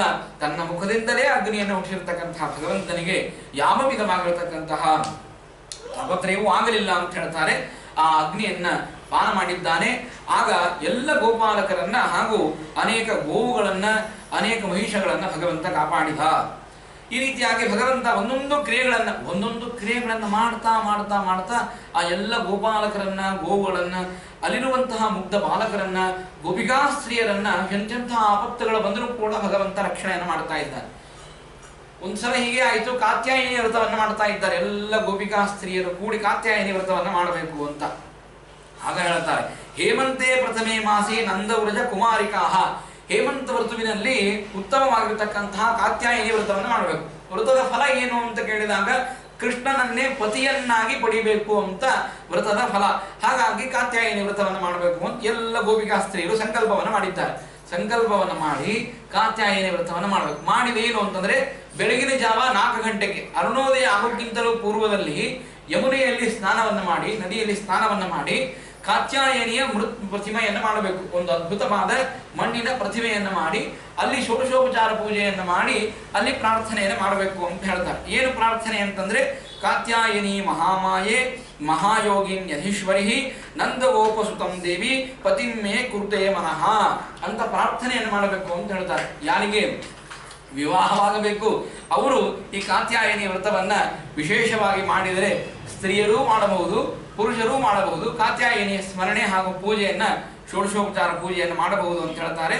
ಪ್ರಾರ್ಥನೆಯನ್ನು ಮಾಡ್ತಾ ಇದ್ದಾರೆ. 1 ದಿವಸ ಆಯ್ತು, 2 ದಿವಸ ಆಯ್ತು, ಕಾತ್ಯಾಯನಿ ವ್ರತ ನಡೀತಾ ಇದೆ. 1 ದಿವಸ ಅಕಾಲವಾಗಿದೆ. ಅಕಾಲಕ್ಕೇನೆ ಆ ಯಮುನಾ ನದಿಯ ಪ್ರವೇಶವನ್ನು ಮಾಡ್ತಾರೆ ಎಲ್ಲ ಗೋಪಿಕಾಸ್ತ್ರೀಯರು. ಪ್ರವೇಶವನ್ನು ಮಾಡಿದರೆ ಪ್ರವೇಶವನ್ನು ಹೇಗೆ, ಸ್ನಾನವನ್ನು ಮಾಡುವಾಗ ಒಂದು ಪದ್ಧತಿ ಇದೆ. ಏನು ಅಂದ್ರೆ ನಿರ್ವಸ್ತ್ರರಾಗಿ ಸ್ನಾನವನ್ನ ಮಾಡಬಾರದು, ವಸ್ತ್ರವನ್ನ ಸಹಿತವಾಗಿಯೇ ಸ್ನಾನ ಮಾಡಬೇಕು. ಇಲ್ಲ ಅಂದ್ರೆ ಯಾರು ಜಲಾಭಿಮಾನಿಯಾಗಿರ್ತಕ್ಕಂತಹ ದೇವತೆಗಳು ಅವರು ಕೋಪಿಷ್ಠರಾಗ್ತಾರೆ. ನಿರ್ವಸ್ತ್ರರಾಗಿ ಸ್ನಾನವನ್ನು ಮಾಡ್ತಾರೆ. ಯಾರು ಇಲ್ಲ, ನಮ್ಮನ್ನು ನೋಡೋರು ಯಾರು ಇಲ್ಲ ಅಂತೇಳಿ ನಿರ್ವಸ್ತ್ರರಾಗಿ ಸ್ನಾನ ಮಾಡಬಾರದು. ಆ ಜಲಾಂತರ್ಯಾಮಿಯಾಗಿರ್ತಕ್ಕಂತಹ ದೇವರಿದ್ದಾನೆ, ದೇವತೆ ಇದ್ದಾನೆ, ಅವರೆಲ್ಲರೂ ಇದ್ದಾರೆ. ಹಾಗಾಗಿ ವಿವಸ್ತ್ರರಾಗಿ ಸ್ನಾನ ಮಾಡಬಾರದು. ಆದ್ರೆ ಎಲ್ಲ ಗೋಪಿಕಾಸ್ತ್ರೀಯರು ಒಳಗಡೆ ವಿವಸ್ತ್ರರಾಗಿ ಸ್ನಾನವನ್ನು ಮಾಡುತ್ತಾ ಇದ್ದಾರೆ. ದಂಡೆಯಲ್ಲಿ ವಸ್ತ್ರವನ್ನು ಇಟ್ಟಿದ್ದಾರೆ. ಕೃಷ್ಣನಿಗೆ ಗೊತ್ತಾಯ್ತು. ಕೃಷ್ಣ 3 ಗಂಟೆ 3:30 ಎದ್ದು ತಾನು ಬಂದ. ಆ ಕಾತ್ಯಾಯನಿ ವ್ರತವನ್ನು ಮಾಡುವಂತಹ ಸ್ತ್ರೀಯರನ್ನು ನೋಡಬೇಕು ಅಂತ ಹೇಳಿ. ಯಾಕೆಂದ್ರೆ ಕೃಷ್ಣನನ್ನೇ ಪತಿಯನ್ನಾಗಿ ಪಡಿಬೇಕು ಅಂತ ಅವರ ವ್ರತ. ಹಾಗಾಗಿ ಅವರಿಗೂ ಅನುಗ್ರಹ ಮಾಡಬೇಕು ಅಂತ ಕೃಷ್ಣ ಪರಮಾತ್ಮ ಬಂದದ್ದೇ ಬಂದು ಏನ್ ಮಾಡಿದ ಅಂತಂದ್ರೆ ಅದೇನು ವಸ್ತ್ರಗಳಿತ್ತಲ್ಲ ಎಲ್ಲ ವಸ್ತ್ರಗಳನ್ನು ತೆಗೆದುಕೊಂಡು ಹೋಗಿ ಮೇಲೆ ಕೊಂಬಿ ಮೇಲೆ ಇಟ್ಬಿಟ್ಟ. ಇಟ್ಟು ತಾನು ಬಂದು ಕೆಳಗಡೆ ನಿಂತ. ಏನ್ ಮಾಡ್ತಾ ಇದ್ದೀರಿ ಅಂತ ಕೇಳಿದ. ಎಲ್ಲರೂ ಭಾರಿ ನಾಚಿಕೆ ಆಗ್ಬಿಡುತ್ತೆ. ಎಲ್ಲರಿಗೂ ಎಲ್ಲ ವ್ಯವಸ್ಥರಾಗಿ ಸ್ನಾನವನ್ನು ಮಾಡ್ತಾ ಇದ್ದಾರೆ. ನಾಚಿಕೆ ಆಯ್ತು. ಇಲ್ಲ, ಕಾತ್ಯಾಯನಿ ವ್ರತವನ್ನು ಮಾಡ್ತಾ ಇದ್ದೇವೆ, ಕೃಷ್ಣ ನೀ ಯಾಕೆ ಇಲ್ಲಿ ಬಂದಿ ಅಂತ ಕೇಳಿದ್ರು. ಕೃಷ್ಣ ಅಂದ, ನಾನು ಎಲ್ಲಾ ಕಡೆಗೆ ಇರ್ತೇನೆ, ಅಂತರ್ಯಾಮಿಯಾಗಿದ್ದು ಯಾರು ಭಕ್ತಿಯನ್ನು ಕರೀತಾರೆ ಅಲ್ಲಿ ಬಂದ್ಬಿಡ್ತೇನೆ, ನಾನು ಬಂದಿದ್ದೇನೆ ಅಂತ. ಸರಿ, ನಿಮ್ಮ ವಸ್ತ್ರಗಳೆಲ್ಲಿವೆ ಅಂತ ಕೇಳಿದ್ರು. ಕೇಳಿದಾಗ ಆ ವಸ್ತ್ರಗಳೆಲ್ಲ ನೋಡಿದರೆ ವಸ್ತ್ರಗಳಲ್ಲಿ ಇಲ್ಲ, ಕೊಂಬಿ ಮೇಲೆ ಇವೆ ಎಲ್ಲ ವಸ್ತ್ರಗಳು. ಕೃಷ್ಣ ನೀನೇ ಹೋಗಿ ನಮ್ಮ ವಸ್ತ್ರಗಳನ್ನ ಕೊಂಬಿ ಮೇಲೆ ಇಟ್ಟಿದ್ದಿ ಅಂತ ಎಲ್ಲರೂ ಹೇಳಿದ್ರು. ಆಗ ಕೃಷ್ಣ ಅಂತಾನೆ, ನಿಮ್ಮ ವಸ್ತ್ರಗಳಂತಲ್ಲಿ ಗ್ಯಾರಂಟಿ ಏನು ಅಂತ ಕೇಳಿದ ಕೃಷ್ಣ. ಹೆಸರು ಬರೆದಿದ್ದೀರಾ ಏನಾದ್ರು? ನಮ್ಮಲ್ಲಿ ವಿದ್ಯಾಪೀಠದೊಳಗಡೆ ನಾವು ಅನೇಕ ವಸ್ತ್ರಗಳನ್ನು ತೆಗೆದುಕೊಂಡು ಹೋಗ್ತಿದ್ವಿ. ನಮ್ಮ ಪಂಚೆ ಆಗಲಿ ಅಥವಾ ನಮ್ಮ ಧೋತ್ರವಾಗಲಿ ಎಲ್ಲ ತೆಗೆದುಕೊಂಡು ಹೋಗ್ತಿದ್ವಿ. ಅಲ್ಲಿ ಯಾರಾದ್ರೂ ನಮ್ಮ ಪಂಚೆ ಉಟ್ಕೊಂಡ್ಬಿಟ್ರು ಅಂದ್ರೆ ಆ ಕೇಳ್ತಿದ್ರು, ಇದು ನಿನ್ನ ವಸ್ತ್ರ ಅಂತ ಅಲ್ಲಿ ಏನ್ ಗುರುತಿದೆ ಅಂತ. ಅದಕ್ಕೆ ನಾವು ಆ ಪಂಚೆ ಮೇಲೆ ಹೆಸರು ಬರೀತಿದ್ದೀವಿ, ಇದು ನಮ್ಮ ಪಂಚೆ ಅಂತ ಹೇಳಿ ಆ ಪಂಚೆ ಮೇಲೆ ಹೆಸರನ್ನು ಬರದೇ ನಾವು ಇಡ್ಬೇಕು. ಹಾಗೆ ಕೃಷ್ಣ ಕೇಳ್ತಾನೆ ಇವರಿಗೆ, ಇದು ನಿಮ್ಮ ವಸ್ತ್ರ ಅಂತಲ್ಲಿ ಏನ್ ಗ್ಯಾರಂಟಿ? ಅಲ್ಲ, ನಮ್ಮನ್ನು ಬಿಟ್ರೆ ಯಾರೂ ಇಲ್ಲೇ ಇಲ್ಲ, ಹಾಗಾಗಿ ನಮ್ಮ ವಸ್ತ್ರ ಅಂತಂದ್ರೆ ಅಲ್ರಿ ದೇವತೆಗಳು ಬಂದು ಸ್ನಾನ ಮಾಡಿ ಬಿಟ್ಟು ಹೋಗಿರ್ಬಹುದಲ್ಲ, ಇದನ್ನ ನಿಮ್ಮ ವಸ್ತ್ರ ಅಂತಂದು ಹೇಗೆ ಹೇಳ್ತೀವಿ? ಎಲ್ಲಾ ಸತಾಯಿಸ್ತಾನೆ ಕೃಷ್ಣ ಪರಮಾತ್ಮ. ಪಾಪ ಅಲ್ಲಿ ಯಮುನೆ ನದಿಯಲ್ಲಿ ಆ ಹೇಮಂತ ಋತು ಅಂದ್ರೆ ಭಾರಿ ಥಂಡಿ, ಅವಾಗ ಬಹಳ ಥಂಡಿ, ನಡುತ್ತಾ ಇದ್ರೂ ಕೂಡ ಕೃಷ್ಣ ಅವರ ಪಾಪದ ಪ್ರಾಯಶ್ಚಿತ್ತವಾಗಬೇಕು ಅಂತ ಅನ್ನುವುದಕ್ಕಾಗಿ ವಿನೋದದ ಮಾತುಗಳನ್ನು ಹೇಳಿ ಅವರಿಗೆ ಚಾಷ್ಟಿಯನ್ನು ಮಾಡುತ್ತಾ ಇದ್ದಾನೆ. ಅವರು ಆ ವಸ್ತ್ರವನ್ನು ಕೊಡುವಂತ ಬೇಡ್ತಾ ಇದ್ದಾರೆ, ದೇವರು ಕೊಡ್ತಾ ಇಲ್ಲ. ವಾದಿರಾಜರು ಇಲ್ಲೊಂದು ಕಲ್ಪನೆಯನ್ನು ಮಾಡ್ತಾರೆ, ಯಾಕೆ ದೇವರು ಆ ವಸ್ತ್ರವನ್ನು ತೆಗೆದುಕೊಂಡು ಹೋದ ಅಂತ ಕೇಳಿದರೆ ಎಂತ ಅದ್ಭುತವಾದ ಕಲ್ಪನೆ ನೋಡ್ರಿ. ಆ ವಸ್ತ್ರ ಯಾಕೆ ಬೇಕಾಗಿತ್ತು? ಆ ಸ್ತ್ರೀಯರ ವಸ್ತ್ರ ಈ ಪುರುಷರಾದಂತಹ ಕೃಷ್ಣನಿಗೆ ಏನ್ ಅಗತ್ಯ ಅಂತ ಕೇಳಿದರೆ ವಾದಿರಾಜರು ಹೇಳ್ತಾರೆ, ಮುಂದೆ ಆ ದ್ರೌಪದಿ ವಸ್ತ್ರಾಭರಣ ಆಗುವುದಿದೆ. ಆ ವಸ್ತ್ರಕ್ಕೆ ವಸ್ತ್ರ ಸಂಚಯನವನ್ನು ಮಾಡ್ತಾ ಇದ್ದ ಕೃಷ್ಣ. ವಸ್ತ್ರ ಸಂಗ್ರಹ ಮಾಡಬೇಕಾಗಿತ್ತು ಕೃಷ್ಣನಿಗೆ. ಇಲ್ಲ ಅಂದ್ರೆ ಆ ಸ್ತ್ರೀ ವಸ್ತ್ರ ಇವನಲ್ಲಿ ಬರಬೇಕು. ಇವನ ನಮ್ಮಲ್ಲಿ ಇರೋದೇನ್ರಿ ಒಂದು ಮಣಿ ಪಂಚೆ, ಒಂದು ಮಣಿ ಶಲ್ಯ ಅಷ್ಟೇ, ಬೇರೆ ಏನಿರೋದಿಲ್ಲ ಗಂಡಸರ ಹತ್ರ. ಹಾಗಾಗಿ ಆ ದ್ರೌಪದಿಯ ಮಾನವನ್ನ ಕಾಪಾಡಬೇಕು ಅಂತ ಅನ್ನೋದಕ್ಕಾಗಿ ಈ ಸ್ತ್ರೀಯರ ವಸ್ತ್ರವನ್ನ ತಾನು ಸಂಚಯನ ಮಾಡ್ತಾ ಇದ್ದ ಅಂತ. ಆಗ ಕೇಳಿದಾಗ ಭಗವಂತ ಹೇಳ್ತಾನೆ, ನೀವಾಗೆ ಬಂದು ಮೇಲೆ ಆ ವಸ್ತ್ರವನ್ನ ಕೇಳಿದಾಗ ನಾನು ಕೊಡ್ತೇನೆ ಅಂತ. ಹಾಗೆ ಮಾಡಬೇಡ ಕೃಷ್ಣ ಅಂತ ಅವ್ರು ಎಷ್ಟು ಪ್ರಾರ್ಥನೆ ಮಾಡಿದ್ರು. ಭಗವಂತ ಅಂತಾನೆ, ನನ್ನನ್ನೇ ಪತಿಯನ್ನಾಗಿ ಪಡಿಬೇಕು ಅಂತ ನೀವು ವಿಚಾರ ಮಾಡಿದ್ರೆ ಅವಶ್ಯವಾಗಿ ಬಂದು ಈ ವಸ್ತ್ರವನ್ನು ಸ್ವೀಕಾರ ಮಾಡ್ರಿ ಅಂತಂದಾಗ ಎಲ್ಲರಿಗೂ ನದಿ ಮೇಲೆ ಕರೆದು ದೇವರು ವಸ್ತ್ರವನ್ನು ಕೊಡ್ತಾನೆ. ಆ ನದಿಯ ಅಭಿಮಾನಿಯಾಗಿರತಕ್ಕಂತಹ ದೇವತೆಗಳಿಗೆ ನಮಸ್ಕಾರವನ್ನು ಮಾಡಿಸ್ತಾನೆ. ಎಲ್ಲರೂ ನಮಸ್ಕಾರ ಮಾಡ್ರಿ ಅಂತ. ನಾವು ಅಪರಾಧವನ್ನು ಮಾಡಿದ್ದೇವೆ, ನಮ್ಮಿಂದ ಅಪರಾಧವಾಗಿದೆ, ಈ ನದಿಯ ಅಭಿಮಾನಿಯಾಗಿರತಕ್ಕಂತಹ ದೇವತೆ ನಮ್ಮನ್ನ ಕ್ಷಮ ಮಾಡ್ಲಿ ಅಂತ ಹೇಳಿ ಆ ಕ್ಷಮೆಯಾಚನೆಯನ್ನ ಭಗವಂತ ಮಾಡಿಸ್ತಾನೆ. ಅದ್ಭುತವಾಗಿರತಕ್ಕಂತಹ ಈ ಭಗವಂತನ ಒಂದೊಂದು ಲೀಲೆಗಳು ಒಂದೊಂದು ತತ್ವವನ್ನು ತಿಳಿಸ್ತಾನೆ. ಈ ರೀತಿಯಾಗಿ ನಗ್ನರಾಗಿ ಸ್ನಾನವನ್ನು ಮಾಡಬಾರದು ಅಂತ ತಿಳಿಸಿ ಆ ದೇವತೆಗಳಿಗೆ ನಮಸ್ಕಾರವನ್ನು ಮಾಡಿಸಿದ ಭಗವಂತ. ಈ ರೀತಿಯಾಗಿರುವಾಗ ಒಂದ್ಸಲ ಏನಾಯ್ತು ಅಂದ್ರೆ, ಕೃಷ್ಣಂ ದೃಷ್ಟಂ ನಿಬರಹಣಃ ಏಷಾ ವೈ ಭಾಗದೇ ಕ್ಷುಧಾನ್. ಕೃಷ್ಣ ಒಂದು ಸಲ ಎಲ್ಲ ಗೋಪಾಲಕರನ್ನು ಹಾಗೂ ಬಲರಾಮ ದೇವರನ್ನು ಕೂಡಿಕೊಂಡು ತಾನು ಮುಂಜಾನೆಯಿಂದಾಗಿ ವನವನ್ನು ಸಂಚಾರ ಮಾಡ್ತಾ ಇದ್ದಾನೆ. ಮಧ್ಯಾಹ್ನದ ಹೊತ್ತಿನಲ್ಲಿ ಎಲ್ಲ ಗೋಪಾಲಕರಿಗೆ ಬಹಳ ಹಸಿವೆ ಆಗಿದೆ. ಹಸಿವೆ ಆದಂತ ಎಲ್ಲ ಗೋಪಾಲಕರು ಕೃಷ್ಣನನ್ನು ಕುರಿತು ಹೇಳ್ತಾರೆ, ನಾವು ಅಲ್ಲಿಂದ ಇಲ್ಲಿ ತನಕ ವನ ತನಕ ನಡ್ಕೊಂಡು ಬಂದಿದ್ದೇವೆ, ಬಹಳ ಹಸಿವೆ ಆಗಿದೆ, ಏನ್ ಮಾಡಬೇಕು ಅಂತ ಕೇಳಿದಾಗ ಕೃಷ್ಣ ಹೇಳ್ತಾನೆ, ಹಾಗಾದ್ರೆ ಒಂದು ಕೆಲಸ ಮಾಡಬೇಕು ಅಂತ. ಏನು ಅಂತಂದ್ರೆ, ಇಲ್ಲೇ ವಿಪ್ರ ಅದ್ಭುತವಾಗಿರತಕ್ಕಂತಹ ಅಂಗೀರಸ ಯಜ್ಞ ಅಂತ ನಡೆದಿದೆ. ಆ ಅಂಗೀರಸ ಯಜ್ಞವನ್ನ ಅನೇಕ ಬ್ರಾಹ್ಮಣರು ಮಾಡ್ತಾ ಇದ್ದಾರೆ. ಆ ಬ್ರಾಹ್ಮಣರು ಮಾಡುವಂತಹ ಅಂಗೀರಸ ಯಜ್ಞಕ್ಕೆ ಹೋಗ್ರಿ, ಹೇಳ್ರಿ ಬಲರಾಮ ಕೃಷ್ಣರು ಬಂದಿದ್ದಾರೆ, ಅವರಿಗೆ ಬಹಳ ಹಸಿವೆ ಆಗಿದೆ, ಏನಾದರೂ ಕೊಡಿರಿ, ಏನಾದರೂ ಭಕ್ಷಣೆ ಮಾಡುವುದಕ್ಕಾಗಿ ಯಾವುದಾದ್ರೂ ಉತ್ತಮವಾಗಿರತಕ್ಕಂತಹ ಫಲಗಳಿದ್ರೆ ಕೊಡಬೇಕು ಅಂತ ಹೇಳ್ರಿ, ಅವ್ರು ಕೊಡ್ತಾರೆ, ತಗೊಂಡು ಬನ್ರಿ ಅಂತ ಹೇಳಿದ್ರು.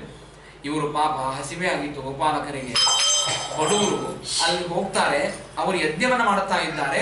ಯಜ್ಞವನ್ನ ಮಾಡುತ್ತಾ ಇರುವಂತಹ ಸಂದರ್ಭದಲ್ಲಿ ಆ ಗೋಪಾಲಕರು ಹೋಗಿ ಹಸಿವೆ ಆಗಿದೆ, ಕೃಷ್ಣ ಹಾಗೂ ಬಲರಾಮ ದೇವರು ಬಂದಿದ್ದಾರೆ, ಅವರಿಗೇನಾದ್ರೂ ಕೊಡ್ತೀರಾ ಅಂತ ಕೇಳಿದಾಗ ಆ ವಿಪ್ರ ಹೇಳುತ್ತಾರೆ, ಎಲ್ಲಿ ಕೊಡುವುದು, ಇನ್ನೂ ಯಜ್ಞ ಮುಗುದಿಲ್ಲ, ಪುಣ್ಯಾವಚನ ಆಗಿಲ್ಲ, ಯಜ್ಞ ಆಗಿ ಪುಣ್ಯಾವಚನ ಆಗಿ ಸಂಪೂರ್ಣವಾಗಿ ಪೂರ್ಣಾಹುತಿ ಎಲ್ಲ ಆದ ಮೇಲೆ ಆಮೇಲೆ ದೇವರಿಗೆ ನೈವೇದ್ಯ ಆದ ಮೇಲೆ ನಾವು ಉಂಡ ಮೇಲೆ ನಿಮ್ಗೆ ಕೊಡೋರು. ನಾವು ಗೋಪಾಲಕ ಅಂದಾಗ ನಾಳೆ ಕೊಡ್ತೀರಿ ಕಾಣಿಸ್ತದೆ ನೀವು ಅಂತ ಸಾಧ್ಯನೇ ಇಲ್ಲ. ಬಹಳ ಸಿಟ್ಟಿಗೆ ಬಂದು ಬೈದು ಕಳಿಸಿಬಿಡ್ತಾರೆ. ಯಾರಿಗೆ ಈ ರೀತಿಯಾಗಿ ನಾವೇ ಯಜ್ಞವನ್ನು ಮಾಡ್ತೇವೆ, ನಾವೇ ದೇವರ ಪೂಜೆಯನ್ನು ಮಾಡ್ತೇವೆ, ನಮ್ಮಷ್ಟು ಶ್ರೇಷ್ಠರು ಯಾರಿಲ್ಲ, ನಾವೇ ವೇದಗಳನ್ನ ವೇದಾಂತವನ್ನು ಓದಿದವರು ಅಂತ ಯಾರು ಇರ್ತಾರೆ, ಕೆಲವು ಸಲ ದೇವರವರಿಗೆ ಆ ಜ್ಞಾನದಿಂದಲೇ ಅಹಂಕಾರವನ್ನು ತಂದು ಅವರ ಕಣ್ಣನ್ನು ಮುಚ್ಚಿಬಿಡುತ್ತಾನೆ. ಯಾವಾಗ ಜ್ಞಾನವೆಂಬುವಂತಹ ಅಂಕುರ ಉತ್ಪತ್ತಿ ಆಗ್ತದೆ, ಅದರ ಜೊತೆಗೆ ಅಹಂಕಾರವನ್ನು ದೇವರು ಕೊಟ್ಟೇ ಬಿಟ್ಟಿರ್ತಾನೆ. ಹಾಗಾಗಿ ದೇವರಲ್ಲಿ ಒಂದು ಪ್ರಾರ್ಥನೆ ಮಾಡುವಾಗ ಮಾಡ್ತಾರೆ, ಏನು ಅಂದ್ರೆ, ಜ್ಞಾನ ಬರುವುದರ ಜೊತೆಗೆ ಅಹಂಕಾರ ಬರ್ತಿತ್ತು ಅಂದ್ರೆ ಅಂತಹ ಜ್ಞಾನವನ್ನೇ ಕೊಡಬೇಡ ಅಂತ ಪ್ರಾರ್ಥನೆ. ಜ್ಞಾನ ಬರುವುದರ ಜೊತೆಗೆ ಅಹಂಕಾರ ಬರ್ತಿತ್ತು ಅಂದ್ರೆ ಅಂತಹ ಜ್ಞಾನವೇ ಬೇಡ. ರೂಪ ಕೊಡುವುದರ ಜೊತೆಗೆ ಅವಗುಣಗಳು ಬರ್ತಿತ್ತು ಅಂದ್ರೆ ಅಂತಹ ರೂಪವನ್ನೇ ಕೊಡಬೇಡ ಅಂತ ದೇವರಲ್ಲಿ ಪ್ರಾರ್ಥನೆಯನ್ನು ಮಾಡಬೇಕಂತೆ. ಹಾಗೆ ಈ ರೀತಿಯಾಗಿ ವೇದಜ್ಞನಾದಂತಹ ಬ್ರಾಹ್ಮಣರು ಇನ್ನೂ ಯಜ್ಞವನ್ನು ಮಾಡಬೇಕು, ದೇವರ ನೈವೇದ್ಯ ಆಗಬೇಕು. ಯಾವ ದೇವರ ನೈವೇದ್ಯ? ಸಾಕ್ಷಾತ್ ಅನಂತ ಕೋಟಿ ಬ್ರಹ್ಮಾಂಡ ನಾಯಕ ದೇವರ ಮನೆಗೆ ಬಂದು ಅನ್ನವನ್ನು ಕೊಡಿ ಅಂತ ಬಾಯಿ ಬಿಟ್ಟು ಬೇಡಬೇಕಾದ್ರೂ ಕೂಡ ಅತಿಥಿರ್ ಬ್ರಾಹ್ಮಣೋ ಗೃಹಾನ್ ಅಂತ ಹೇಳ್ತಾರೆ. ವೈಶ್ವಾನರ ಪ್ರವಿಶದಿ ಅತಿಥಿರ್ ಬ್ರಾಹ್ಮಣೋ ಗೃಹಾನ್. ಮಧ್ಯಾಹ್ನದ ಕಾಲಕ್ಕೆ ನೀವು ಕರೆಯದೇನೆ ಒಬ್ಬ ಬ್ರಾಹ್ಮಣ ಮನೆಗೆ ಬಂದ ಅಂತಂದ್ರೆ ಅವನಲ್ಲಿ ದೇವರ ಸಂಪೂರ್ಣವಾದ ಸನ್ನಿಧಾನ ಇದೆ ಅಂತ ಅರ್ಥ. ವೈಶ್ವಾನರ ಪರಮಾತ್ಮನ ಸಂಪೂರ್ಣವಾದ ಸನ್ನಿಧಾನ ಇದೆ. ಬಂದಂತಹ ಅತಿಥಿಯನ್ನ ಹಾಗೆ ಕಳಿಸಬಾರದು, ಅವನಿಗೆ ಏನಾದರೂ ಊಟಕ್ಕೆ ಹಾಕೇ ಕಳಿಸಬೇಕು. ನಮ್ಮ ಆಚಾರ್ಯರ ಅದ್ಭುತವಾದ ಮಹಿಮೆ ನೆನಪಾಗ್ತದೆ ಇದರಿಂದ. ನಮ್ಮ ಆಚಾರ್ಯರ ತಂದೆ ದೊಡ್ಡಾಚಾರ್ಯರು, ಅವರ ತಂದೆ ರಾಮಾಚಾರ್ಯರು ಅಂತ, ಅವರಲ್ಲಿ ಬಹಳ ಬಡತನ ಇತ್ತು. ಬಹಳ ಬಡತನ ಇದ್ದಾಗ ಆಚಾರ್ಯ ಹೇಳ್ತಿದ್ರು, ಏನೋ ಒಂದು ತಿನ್ಲಿಕ್ಕೆ ಒಂದು 2 ಬಕ್ರಿ ಅಂದ್ರೆ ನಮ್ಮಲ್ಲಿ ರೊಟ್ಟಿ ಅಂತ ಕರೀತಾರೆ, ಆ ರೊಟ್ಟಿ 2 ರೊಟ್ಟಿ ಇಟ್ಕೊಂಡಿದ್ರು. ಎಂತಹ ಬಡತನ ಬಂದಿತ್ತು ಅಂತಂದ್ರೆ ಒಬ್ಬ ರಹಿತ ಇನ್ನೇನು ಆತ್ಮಹತ್ಯೆನೇ ಮಾಡ್ಕೊಳ್ಬೇಕು ಅಂತ ಹೊಂಟಿದ್ದಂತೆ. ಆ ಆತ್ಮಹತ್ಯೆ ಮಾಡಿಕೊಳ್ಳುವಂತಹ ರಹಿತನನ್ನು ಕರೆದು ಆಚಾರ್ಯರು ಒಂದು ಮನೆಗೆ ಕರೆದು ಅವ್ರು ಹೇಳ್ತಾರೆ, ಯಾಕೆ ಆತ್ಮಹತ್ಯೆ ಮಾಡ್ಕೊಳಕ್ ಹೊಂಟಿಪ್ಪ, ತಿನ್ಲಿಕ್ಕೂ ಏನಿಲ್ರಿ ಅಂತ ಬಡತನ ಇದೆ, ಏನ್ ಮಾಡ್ಬೇಕು ಅಂತ. ಒಪ್ಪತ್ತಿನ ಏನು ಆ ರೊಟ್ಟಿ ಇತ್ತೋ ಆಚಾರ್ಯ ಹೇಳಿದ್ರು, ನಮ್ಮ ಮನೆ ಮುಂದೆ ಕೂತು ನೀನು ಊಟ ಮಾಡೋ ಏನ್ ಚಿಂತೆ ಇಲ್ಲ ಅಂತ ತಾವು ಉಪವಾಸ ಕೂತು 2 ರೊಟ್ಟಿಯನ್ನು ಅವನಿಗೆ ಕೊಟ್ರಂತೆ. ಅವನು ಊಟ ಮಾಡಿ ಅವನು 2 ಕೈಯಿಂದ ಹರಿಸಿದ, ನಿಮಗೆ ಉತ್ತರೋತ್ತರ ಅಭಿವೃದ್ಧಿ ಆಗಲಿ ಅಂತ. ಅವನೇನು ಬ್ರಾಹ್ಮಣ ಅಲ್ಲ, ಅವನೇನು ಭಾರಿ ವೇದಾಂತವನ್ನು ಓದಿದ ವ್ಯಕ್ತಿ ಅಲ್ಲ, ಅವನೇನು ಭಾರಿ ವೇದಜ್ಞನಾಗಿರ್ತಕ್ಕಂತಹ ಭಾರಿ ತೇಜಸ್ವಿ ಪುರುಷ ಅಲ್ಲ. ಆದರೆ ಒಬ್ಬ ಜೀವನ ಅಂತರ್ಯಾಮಿಯಾಗಿ ದೇವರು ಇರ್ತಾನಲ್ಲ, ಅವನು ತೃಪ್ತಿ ಆದ ಮೇಲೆ ಅವನಿಂದ ಏನು ಆಶೀರ್ವಾದ ಬಂತು ನೋಡ್ರಿ, ನಿಮಗೆ ಉತ್ತರೋತ್ತರ ಅಭಿವೃದ್ಧಿ ಆಗಲಿ ಅಂತ ಯಾವಾಗ ಅವನು ಆಶೀರ್ವಾದ ಮಾಡಿ ಹೋದ. ಈಗ ನಮ್ಮ ಆಚಾರ್ಯರು ಎಂತಹ ಅದ್ಭುತವಾಗಿರ್ತಕ್ಕಂತಹ ಮುಂಬೈಯಲ್ಲಿ ಯಾವ ನಾಸ್ತಿಕ ನಗರ ಅಂತ ನಾವು ಕರಿತೇವೆ, ಅಂತಹ ನಾಸ್ತಿಕ ನಗರದಲ್ಲಿ ಒಂದು ಅದ್ಭುತವಾಗಿರ್ತಕ್ಕಂತಹ 2 ಬಿಲ್ಡಿಂಗ್ ಅನ್ನು ಕಟ್ಟಿ ಅವರು ಆ ವೇದಾಂತದ ಸಾಮ್ರಾಜ್ಯವನ್ನ ಅಲ್ಲಿ ಆಳ್ತಾ ಇದ್ದಾರೆ ಅಂದ್ರೆ ಅವರ ಆಶೀರ್ವಾದ ಎಷ್ಟು ಮುಖ್ಯ ಇರಬೇಕು. ಆಶೀರ್ವಾದ ಹಾಗೆ ಕೆಲಸ ಮಾಡಬೇಕು ಅಂತೇನಿಲ್ಲ, ಮಕ್ಕಳಿಗೆ ಮೊಮ್ಮಕ್ಕಳಿಗೆ ಮರಿಮಕ್ಕಳಿಗೂ ಆ ಕೆಲಸವನ್ನು ಮಾಡ್ತದೆ ಅಂತಲಿಕ್ಕೆ ಇದು ಸಾಕ್ಷಿ ಅಂತಂತಾರೆ. ಹಾಗಾಗಿ ಹಸಿದು ಬಂದಂತಹ ವ್ಯಕ್ತಿಗೆ ಅನ್ನವನ್ನು ಈಗ ಬೇಕು ಅಂತಂತಾರೆ, ಅನ್ನವನ್ನು ಕೊಡಬೇಕು. ಆಗ ಅವನು ಮಾಡಿರ್ತಕ್ಕಂಥ ಆಶೀರ್ವಾದ ಏನಿದೆ ಅದು ಊಹಾ ಮಾಡಲಿಕ್ಕೂ ಸಾಧ್ಯವಿಲ್ಲದಷ್ಟು ಆಶೀರ್ವಾದವನ್ನ ಆ ಬ್ರಾಹ್ಮಣ ಮಾಡಿ ಹೋಗ್ತಾನೆ. ಆದರೆ ಇವರು ಸಾಕ್ಷಾತ್ ದೇವರು ಬಂದು ಕೇಳ್ತಾ ಇರಬೇಕಾದ್ರೂ ಕೂಡ ಕೊಡೋದಿಲ್ಲ ಅಂತ ಹೇಳಿ ಕಳಿಸ್ತಾರೆ. ಬಂದು ಎಲ್ಲ ವಿಪ್ರರು ಆ ಎಲ್ಲ ಗೋಪಾಲಕರು ಬಂದು ಕೃಷ್ಣನಿಗೆ ಹೇಳ್ತಾರೆ, ಅವ್ರು ಕೊಡೋದಿಲ್ಲ ಅಂತ ಹೇಳ್ಬಿಟ್ರಪ್ಪ, ಏನ್ ಮಾಡಬೇಕು? ಅಯ್ಯೋ, ಅವ್ರು ಕೊಡೋದಿಲ್ಲ ಅಂದ್ರೆ ಏನು? ಅಡಿಗೆ ಮಾಡೋರು ಯಾರು? ಈ ಬ್ರಾಹ್ಮಣರು ಅಡಿಗೆ ಮಾಡೋದಿಲ್ಲ, ಇವರು ಕೂತ್ ಯಜ್ಞವನ್ನು ಮಾಡ್ತಾರೆ, ಮಂತ್ರವನ್ನು ಹೇಳ್ತಾರೆ. ಅಡಿಗೆ ಮಾಡುವವರು ವಿಪ್ರ ಪತ್ನಿಯರು, ಅವರಿಗೂ ಕೇಳ್ರಿ ನೀವು, ಅವರು ಕೊಡ್ತಾರೆ ಅಂತ. ಅವರಿಗೆ ಎಂತಹ ಸ್ವಭಾವ ನೋಡ್ರಿ, ಅವ್ರು ಏನು ವೇದ ಓದಿಲ್ಲ, ವೇದಾಂತ ಓದಿಲ್ಲ, ಅವರಿಗೆ ಪರಿಶುದ್ಧವಾದ ಭಾವ, ಭಗವಂತನಲ್ಲಿ ಪರಿಶುದ್ಧವಾದ ಭಾವ ಇರ್ತದಲ್ಲ, ಆ ಭಾವದಿಂದಾಗಿ ಭಗವಂತ ಮೆಚ್ತಾನೆ. ಹಾಗಾಗಿ ಭಾವಭಕೂತಿಯಲ್ಲಿ ಭಗವಂತ ಮೆಚ್ಚುವನು ಅಂತ ಮಹಿಪತಿ ದಾಸರು ಆ ಹಾಡನ್ನು ಮಾಡುತ್ತಾರೆ. ಆ ಭಾವದಿಂದಾಗಿ ಭಗವಂತ ಪೂಜೆಯನ್ನು ಸ್ವೀಕಾರ ಮಾಡ್ತಾನೆ ಅಂತ ಹೋಗಿ ವಿಪ್ರ ಪತ್ನಿಯರಲ್ಲಿ ಹೋಗ್ತಾರೆ. ಹೋಗಿ ಕೇಳ್ತಾರೆ, ಬಹಳ ಹಸಿವೆ ಆಗಿದೆ, ಕೃಷ್ಣ ಬಲರಾಮರು ಬಂದಿದ್ದಾರೆ ಅಂತ ಇಷ್ಟು ಹೇಳ್ತಾರೆ. ನೋಡ್ರಿ, ಏನು ಸಂತೋಷ ಆಗ್ತದೆ ಅವರಿಗೆ.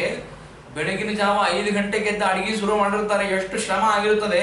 ಕೃಷ್ಣ ಬಲರಾಮರ ಹೆಸರನ್ನ ಕೇಳಿದ ತಕ್ಷಣಕ್ಕೆ ಸಂಪೂರ್ಣವಾಗಿ ಶ್ರಮ ಇಳಿದು ಹೋಗಿಬಿಡುತ್ತೆ. ಬಂದಿದ್ದಾರೆ ಅವರು ಅಂತ ಹೇಳಿ, ಎಲ್ಲಿದ್ದಾರೆ ಅಂತ ಕೇಳಿದ್ರು, ಇಲ್ಲೇ ಇದ್ದಾರೆ ಅಂತ. ಹಾಗಾದ್ರೆ ನಾವೇ ಅಡಿಗೆ ತಗೊಂಡ್ಬರ್ತೇವೆ ಅಂತ ಹೇಳಿ ಮನೆ ಒಳಗಡೆ ಏನೇನು ಮಾಡಿದ್ರು, ಏನು ಮಾಡಿದ್ರು, ಗುಲಾಬ್ ಜಾಮೂನ್ ಮಾಡಿದ್ರಂತೆ, ಏನೋ ಸ್ವೀಟ್ ಮಾಡಿದ್ರು, ಬಾದಾಮ್ ಪುರಿ ಮಾಡಿದ್ರು, ಏನೇನು ಅಡಿಗೆ ಮಾಡಿದ್ರು, ಎಲ್ಲಾ ಅಡಿಗೆಗಳನ್ನ ಚೆನ್ನಾಗಿ ಮಾಡಿರ್ತಕ್ಕಂತಹ ಸುಪಕ್ವ ಅನ್ನವನ್ನ ತಂದು ದೇವರ ಮುಂದೆ ಇಟ್ಟರಂತೆ. ಏನು ಆಶ್ಚರ್ಯ, ಏನು ಭಕ್ತಿ ನೋಡ್ರಿ ಅವರಿಗೆ. ಏನು ಓದಿಲ್ಲ, ಆದರೆ ಭಾವನೆ ಮಾತ್ರ ಇದೆ. ಹಾಗಾಗಿ ಹೇಳೋದು, ನಮ್ಮಲ್ಲಿ ಓದಿದ್ದೇವೆ ಅಂತ ಅನ್ನೋದಕ್ಕಾಗಿ ನಮ್ಮಲ್ಲಿ ಏನ್ ಮಾಡ್ಬಿಟ್ಟಿರ್ತೇವೆ, ನಾವು ಕುರುಡರಾಗಿಬಿಟ್ಟಿರ್ತೇವೆ. ಭಕ್ತಿ ಇರೋದಿಲ್ಲ, ತಾಂತ್ರಿಕವಾಗಿ ದೇವರ ಪೂಜೆಯನ್ನು ಮಾಡ್ತಾ ಇರ್ತೇವೆ. ಸುಮ್ಮನೆ ದೇವರ ತಲೆ ಮೇಲೆ ನೀರು ಹಾಕೋದು, ತುಳಸಿ ಹಾಕೋದು ಅಂತ. ಭಕ್ತಿಯಿಂದ ಮಾಡಿರ್ತಕ್ಕಂತಹ ಸಣ್ಣವಾದ ಕೆಲಸವೂ ಕೂಡ ಉತ್ತಮವಾದ ಉಜ್ವಲವಾದ ಅನುಗ್ರಹಕ್ಕೆ ಕಾರಣವಾಗ್ತದೆ ಅಂತ ನಾನು ಕಥೆಯನ್ನು ಹೇಳ್ತಾ ಇದ್ದೆ. ಯಾವಾಗಲೂ ಪ್ರತಿನಿತ್ಯ ಋಷಿಗಳು ಸ್ನಾನಕ್ಕಂತ ಹೋಗಬೇಕು. ಋಷಿಗಳು ಸ್ನಾನಕ್ಕಂತ ಹೋಗ್ತಾ ಇದ್ದಾರೆ. ಆ ಹೋಗುವ ಮಾರ್ಗ ಏನಿತ್ತಲ್ಲ, ಬಹಳ ಅಡೆತಡೆಯಾಗಿತ್ತು. ಸ್ವಲ್ಪ ಕಲ್ಲು ಮುಳ್ಳು ಎಲ್ಲ ಇತ್ತು. ಅದನ್ನು ನೋಡಿರ್ತಕ್ಕಂಥ ಒಬ್ಬ ಸ್ತ್ರೀ ಪ್ರತಿನಿತ್ಯ ಈ ಋಷಿಗಳು ಈ ಮಾರ್ಗದಿಂದಾಗಿ ಸ್ನಾನಕ್ಕೆ ಹೋಗ್ತಾ ಇದ್ದಾರೆ ಅಂತ ವಿಚಾರ ಮಾಡಿ ಆ ಮಾರ್ಗವನ್ನ ಸ್ವಚ್ಛ ಮಾಡಬೇಕು ಅಂತ ಅನ್ನೋದಕ್ಕಾಗಿ ಅವರು ಹೇಳುವುದಕ್ಕಿಂತ ಮುಂಚೆನೆ ಆ ಸ್ತ್ರೀಯದ್ದು ಇಡೀ ಆದ ಮಾರ್ಗವನ್ನ ಸ್ವಚ್ಛ ಮಾಡ್ತಾಳೆ, ಕ್ಲೀನ್ ಮಾಡ್ತಾಳೆ. ಅವರು ಮರುದಿವಸ ಸ್ನಾನಕ್ಕಂತ ಹೋದಾಗ ಅವರಿಗೆ ಎಷ್ಟು ಆಶ್ಚರ್ಯ ಆಗ್ತದೆ ಅಂದರೆ, ಯಾರು ಮಾಡಿದ್ದು, ಎಂತಹ ಅದ್ಭುತವಾದ ಮಾರ್ಗವನ್ನು ಮಾಡಿದ್ದಾರೆ, ದೇವರ ಪೂಜೆಗಾಗಿ ಸ್ನಾನವನ್ನು ಮಾಡಿ ನೀರನ್ನು ತೆಗೆದುಕೊಂಡು ಹೋಗಬೇಕು, ಎಂತಹ ಅದ್ಭುತವಾದ ಕಾರ್ಯವನ್ನು ಮಾಡಿದ್ದಾರೆ, ಯಾರು ಮಾಡಿದ್ದಾರೆ ಅವರನ್ನು ನೋಡಬೇಕು ಅಂತ, ಯಾರು ಮಾಡಿದ್ದಾರೆ ಅವರನ್ನ ನೋಡಬೇಕು ಅಂತ ಶಿಷ್ಯರಿಗೆ ಹೇಳ್ತಾರೆ. ಯಾರು ಮಾಡಿದ್ದಾರೆ ಈ ಸೇವೆಯನ್ನು ಅವ್ರಿಗೆ ಕರೀರಿ ಅಂತ. ಪಾಪ ಅವಳಿಗೆ ಮುಜುಗರ ಆಗ್ತದೆ ಸ್ತ್ರೀಗೆ. ಆದ್ರೂ ಬರ್ತಾಳೆ, ಬಂದು ಕೇಳ್ತಾಳೆ, ಏನಾಯ್ತು ಏನು ಅಂತ ಕೇಳಿದಾಗ, ನೀವೇನಾ ಈ ಸೇವಾ ಮಾಡಿದ್ದು ಅಂತ. ಹೌದು, ನಾವೇ ಸೇವಾ ಮಾಡಿದ್ದು ಅಂತಂದ್ರೆ ಋಷಿಗಳು ಅವರಿಗೆ, ಆ ಸ್ತ್ರೀಗೆ ವರವನ್ನು ಕೊಡ್ತಾಳೆ. ಏನು ವರವನ್ನು ಕೊಡ್ತಾರೆ ಋಷಿಗಳು ಅಂತಂದ್ರೆ, ಮುಂದೆ ಇದೇ ಜನ್ಮದಲ್ಲಿ ನಿನಗೆ ಸಾಕ್ಷಾತ್ ನಾರಾಯಣ ಬಂದು ದರ್ಶನವನ್ನು ಕೊಡ್ತಾನೆ. ಏನಾಶ್ಚರ್ಯ, ಮಾರ್ಗವನ್ನ ಗುಡಿಸಿದ್ದಕ್ಕಾಗಿ, ಭಕ್ತಿಯಿಂದಾಗಿ ಮಾರ್ಗವನ್ನ ಗುಡಿಸಿದ್ದಕ್ಕಾಗಿ ಋಷಿಗಳ ಸೇವೆ. ಅದೇನು ದೇವರ ಅಭಿಷೇಕವಲ್ಲ, ಅಥವಾ ಪಂಚಾಮೃತಕ್ಕೆ ಕೂತಾಗ ಹಣ್ಣನ್ನು ಹೆಚ್ಚಿ ಕೊಟ್ಟಿಲ್ಲ. ಅಲ್ಲಿ ಮಾಡಿರ್ತಕ್ಕಂತಹ ಸೇವೆ ಅಥವಾ ಲಕ್ಷಾಂತರ ರೂಪಾಯಿ ಡೊನೇಷನ್ ಕೊಟ್ಟಿಲ್ಲ. ಮಾಡಿರ್ತಕ್ಕಂತಹ ಸೇವೆ ಏನು ಅಂತಂದ್ರೆ ಕೇವಲ ಮಾರ್ಗದ ಸ್ವಚ್ಛತಾ ಕಾರ್ಯಕ್ರಮ, ಗುಡಿಸಿದ್ದಷ್ಟೇ, ಕಸವನ್ನ ಗುಡಿಸಿದ್ದಷ್ಟೇ. ಅವ್ರು ಆಶೀರ್ವಾದ ಮಾಡಿದ್ದೇನು ಅಂದ್ರೆ, ನಿನಗೆ ಇದೇ ಜನ್ಮದಲ್ಲಿ ದೇವರೇ ಬಂದು ದರ್ಶನವನ್ನು ಕೊಡ್ತಾನೆ ಅಂತ. ಯಾರವಳು ಅಂತ ಕೇಳಿದ್ರೆ ಅವಳೇ ಶಬರಿ ಅಂತ ಹೇಳ್ತಾರೆ. ಅಂತಹ ಶಬರಿ ಆ ನೆಲವನ್ನ ಸ್ವಚ್ಛ ಮಾಡಿದ್ದಕ್ಕಾಗಿ ಸ್ವಯಂ ನಾರಾಯಣ ರಾಮನಾಗಿ ಬಂದು ಅವರ ಮನೆಗೆ ಬಂದು ದರ್ಶನವನ್ನು ಕೊಟ್ಟು ಹೋಗ್ತಾನೆ. ಎಂಥ ಅದ್ಭುತವಾಗಿರತಕ್ಕಂತಹ ಸೇವೆ. ಸಾಮಾನ್ಯವಾದ ಸೇವೆಯೂ ಕೂಡ ಭಾವನೆ ಉತ್ತಮವಾಗಿತ್ತು ಅಂದ್ರೆ ದೇವರ ಆಶೀರ್ವಾದವನ್ನು ಮಾಡ್ತಾನೆ ಅಂತಲಿಕ್ಕೆ ಇದು ಕಾರಣ ಅಂತ ಹೇಳ್ತಾರೆ. ಈ ರೀತಿಯಾಗಿ ಇಲ್ಲಿ ವಿಪ್ರಪತ್ನಿಯರು ಕೂಡ ಭಾವದಿಂದಾಗಿ ದೇವರಿಗೆ ಅನ್ನವನ್ನು ಅರ್ಪಣೆ ಮಾಡಿ ಬಂದಿದ್ದಾರೆ. ಕೃಷ್ಣ ಬಲರಾಮನಿಗೆ ಅನ್ನವನ್ನು ಕೊಟ್ಟರು, ಅನ್ನವನ್ನು ಎಲ್ಲ ಸ್ವೀಕಾರ ಮಾಡಿದ್ರು ಕೃಷ್ಣ ಬಲರಾಮರು. ಭಾರಿ ಆನಂದ ಆಯ್ತು. ಆನಂದ ಆದ್ಮೇಲೆ ಎಲ್ಲ ಆಯ್ತ್ರಿ, ಆಯ್ತು ಇನ್ನು ಹೋಗ್ರಿ ಅಂತಂದ್ರು. ಕೃಷ್ಣ ಬಲರಾಮರು ಇಬ್ರು ಕೂಡಿ ಆ ವಿಪ್ರ ಪತ್ನಿಯರಿಗೆ ಹೋಗ್ರಿ ಅಂತಂದಾಗ ಅವ್ರು ಹೇಳ್ತಾರೆ, ನವಯಂ ಗಚ್ಛಾಮಹ, ನಾವು ಸರ್ವಥಾ ಹೋಗುವುದಿಲ್ಲ. ಯಾಕೆ ಅಂದ್ರೆ ಇನ್ನೇನು ಬ್ರಾಹ್ಮಣರಿದ್ದಾರೆ, ಅವರು ಒದ್ದಿ ಮೇಲೆ ಆ ಹೋಮವನ್ನು ಮಾಡ್ತಾ ಇದ್ದಾರೆ. ಅವರು ಇನ್ನೂ ಊಟನೇ ಮಾಡಿಲ್ಲ. ಅಷ್ಟರೊಳಗಡೆ ಎಲ್ಲ ಅಡಿಗೆ ಖಾಲಿ ಆಗಿಬಿಟ್ಟಿದೆ. ಇನ್ನೇನಾದ್ರೂ ನಾವು ಹೋದ್ರೆ ಮಧ್ಯಾಹ್ನ 3 ಆಗಿದೆ, ಅಡಿಗೆ ಆಗಿಲ್ಲ, ಮತ್ತೆ ಅಡಿಗೆ ಮಾಡಿ ನೈವೇದ್ಯ ಮಾಡಿ ಮತ್ತೆ ಊಟ ಮಾಡ್ತೀರಾ, ಹಾಗಾದ್ರೆ ನಾವು ಊಟನೇ ಮಾಡೋದಿಲ್ಲ ಅಂತ ಹೇಳಿ ಏನಾದ್ರೂ ಬೈದಾರೋ ಬಡದಾರೋ ಅಂತ ಹೇಳಿ ನಾವು ಹೋಗೋದಿಲ್ಲ ಅಂತಂದಾಗ ಕೃಷ್ಣ ಹೇಳ್ತಾನೆ, ಯಾತಕ್ಕಾಗಿ ವಿಚಾರ ಮಾಡ್ತೀರಿ? ನಾನು ಅವರ ಮನಸ್ಸಿನಲ್ಲಿದ್ದು ಅವರ ಮನಸ್ಸನ್ನು ಪರಿಣಾಮ ಮಾಡಿದ್ದೇನೆ. ಮನದೊಳಗೆ ನೀನಿದ್ದು ಮನವೆಂದೆನಿಸಿಕೊಂಡು ಮನದ ವೃತ್ತಿಗಳನ್ನು ನಡೆಸುವಿ ಹರಿ ನೀನೇ, ನಾನೆಂಬೋ ನನಗೆ ಗತಿ ಉಂಟೆ ಅಂತ ದಾಸ ಹೇಳುವಂತೆ ಭಗವಂತ ಆ ಮನಸ್ಸಿನೊಳಗಡೆ ಇದ್ದು ಇವರೆಲ್ಲ ವಿಪ್ರಪತ್ನಿಯರು ಮತ್ತೆ ಮನೆಗೆ ಹೋದಾಗ ಬ್ರಾಹ್ಮಣರಿಗೆ ಬಹಳ ಶೋಕವಾಗಿತ್ತಂತೆ. ದೇವರು ಬಂದಿದ್ದ, ಆ ಬಲರಾಮ ದೇವರು ಬಂದಿದ್ರು, ಯಜ್ಞವನ್ನು ಮಾಡ್ತಾ ಕೂತಿದ್ದೇವೆ. ಯಾವ ಯಜ್ಞ? ಇದು ಸ್ವರ್ಗಕ್ಕೆ ಕಾರಣವಾಗಿದೆ. ಅಂತಹ ಯಜ್ಞವನ್ನು ಮಾಡ್ತಾ ಕೂತಿದ್ದೇವೆ. ನೀವು ಎಂತಹ ಅದ್ಭುತವಾದ ಪುಣ್ಯವನ್ನು ಸಂಪಾದನೆ ಮಾಡಿ ಬಂದಿರಿ ಅಂತಂದ್ರೆ, ದೇವರಿಗೆ ಅನ್ನವನ್ನು ಸಾಕ್ಷಾತ್ತಾಗಿ ಅರ್ಪಣೆ ಮಾಡಿ ಬಂದಿರಿ. ನಾವು ಸುಮ್ಮನೆ ಆ ಪ್ರತಿಮೆ ಮುಂದೆ ಇಟ್ಟು ಪ್ರೋಕ್ಷಣೆ ಮಾಡಿ ನೈವೇದ್ಯ ಮಾಡ್ತೇವೆ, ಆದರೆ ನೀವು ಸಾಕ್ಷಾತ್ ದೇವರಿಗೆ ಅನ್ನವನ್ನು ಇಟ್ಟಂತಹ ಮಹಾನುಭಾವರು, ನಿಮಗೇ ನಮಸ್ಕಾರ ಅಂತಂತಾರಂತೆ. ಅದರಲ್ಲಿ ಒಂದು ಏನಾಗಿರ್ತದೆ ಅಂತಂದ್ರೆ, ಒಬ್ಬ ಗೋಪಿಕಾಸ್ತ್ರೀ ತಾನು ದೇವರ ದರ್ಶನಕ್ಕಾಗಿ ಬರಬೇಕಾದಾಗ ಬ್ರಾಹ್ಮಣ ಆ ಗೋಪಿಕಾಸ್ತ್ರೀಯನ್ನು ಕಟ್ಟಿ ಹಾಕ್ತಾನೆ, ವಿಪ್ರಪತ್ನಿಯನ್ನು ಕಟ್ಟಿ ಹಾಕ್ತಾನೆ. ನೀನು ದೇವರ ದರ್ಶನಕ್ಕೆ ಹೋಗಬಾರದು ಅಂತ ಹೇಳಿ ಆ ವಿಪ್ರಪತ್ನಿಯನ್ನ ಕಟ್ಟಿ ಹಾಕಿದರೆ ಏನು ಭಕ್ತಿ!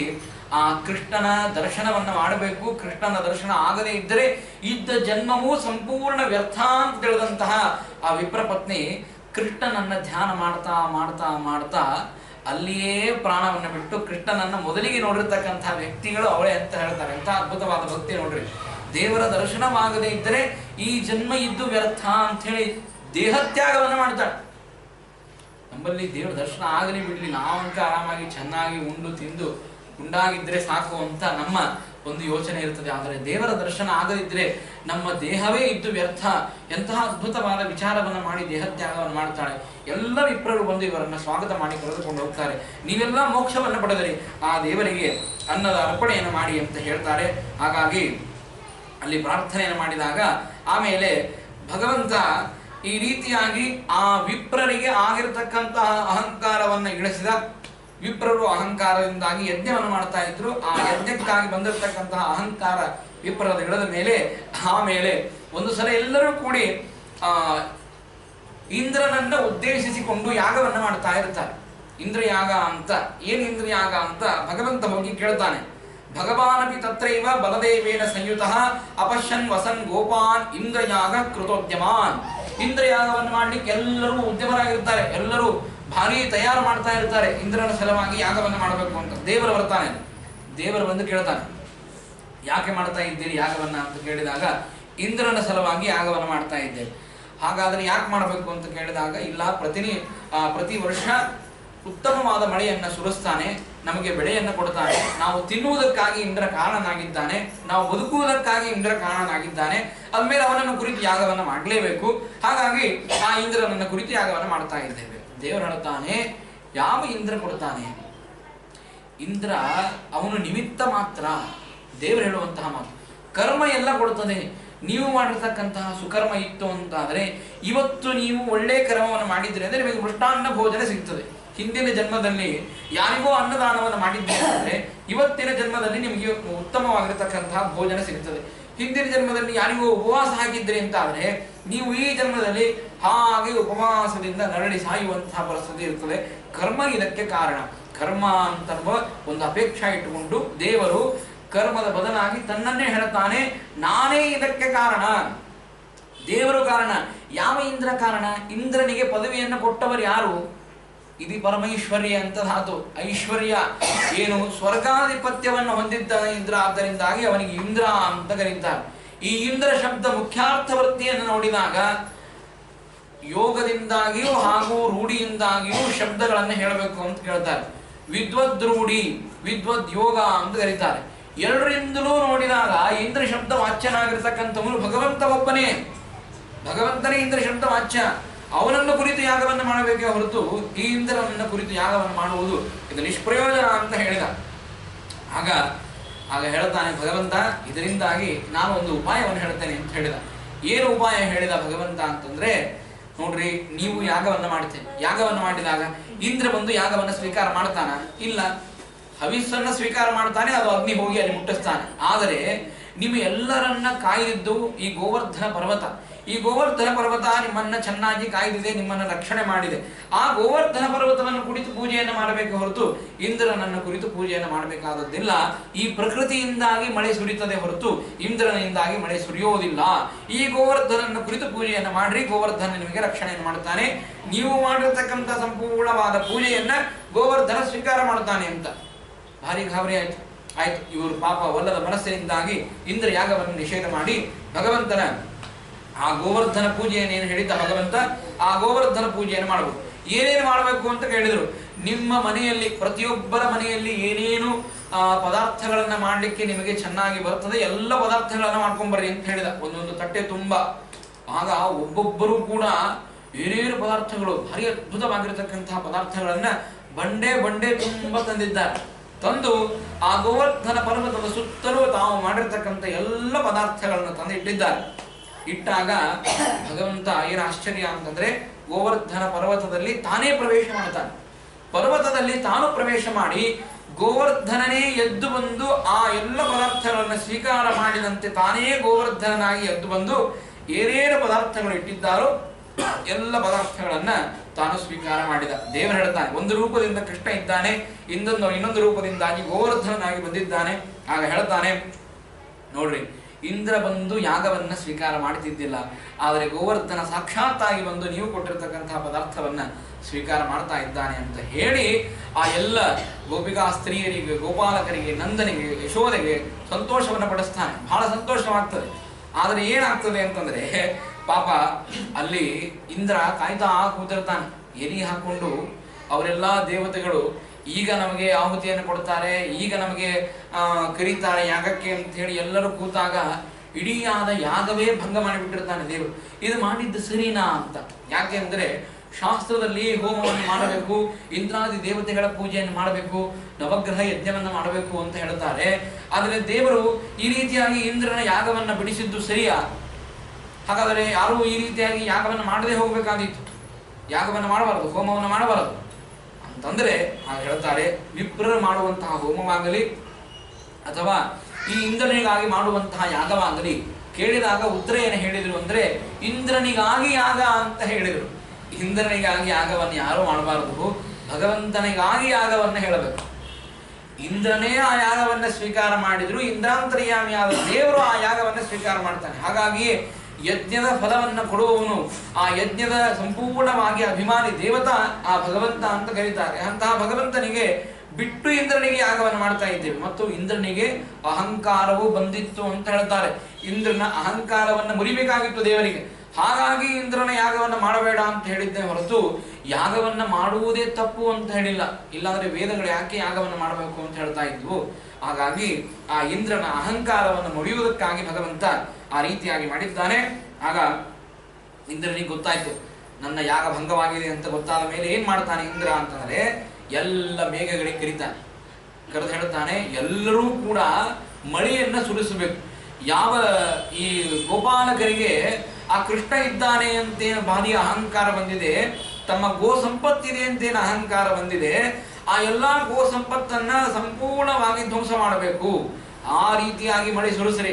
ಮಳೆ ಹನಿ ಹೇಗಿರಬೇಕು ಅಂದ್ರೆ ಒಂದೊಂದು ಹನಿ ಪರ್ವತದಷ್ಟು ಇರಬೇಕು. ಆ ರೀತಿಯಾಗಿ ಮಳೆಯನ್ನು ಸುರಿಸಿ ಅಂತ ಇಂದ್ರ ಮೇಘಗಳಿಗೆ ಆಜ್ಞೆಯನ್ನು ಮಾಡಿ ಕಳಿಸಿದಾಗ ಎಲ್ಲಾ ಮೇಘಗಳು ಬಂದು ಮಳೆಯನ್ನು ಸುರಿಸ್ತವೆ.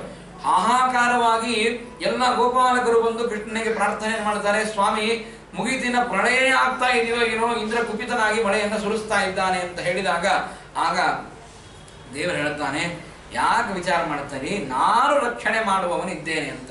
ಹೇಗೆ ಭಗವಂತ ರಕ್ಷಣೆ ಮಾಡ್ತಾನೆ ಅಂತ ಅನ್ನೋದಕ್ಕಾಗಿ ಕನಕದಾಸರು ಬಹಳ ಚೆನ್ನಾಗಿ ಹೇಳ್ತಾರೆ, ಹಸಿ ಬರಿತು ತಾಯಿ ತನ್ನ ಶಿಶುವಿಗೆ ಒಸೆದು ಮೊಲೆ ಕೊಡುವಂತೆ ನೀ ಪೋಷಿಸದೆ ಮತ್ತಿನ್ನಾರು ಪೋಷಕರಾಗಿ ಸಲಹುವರು.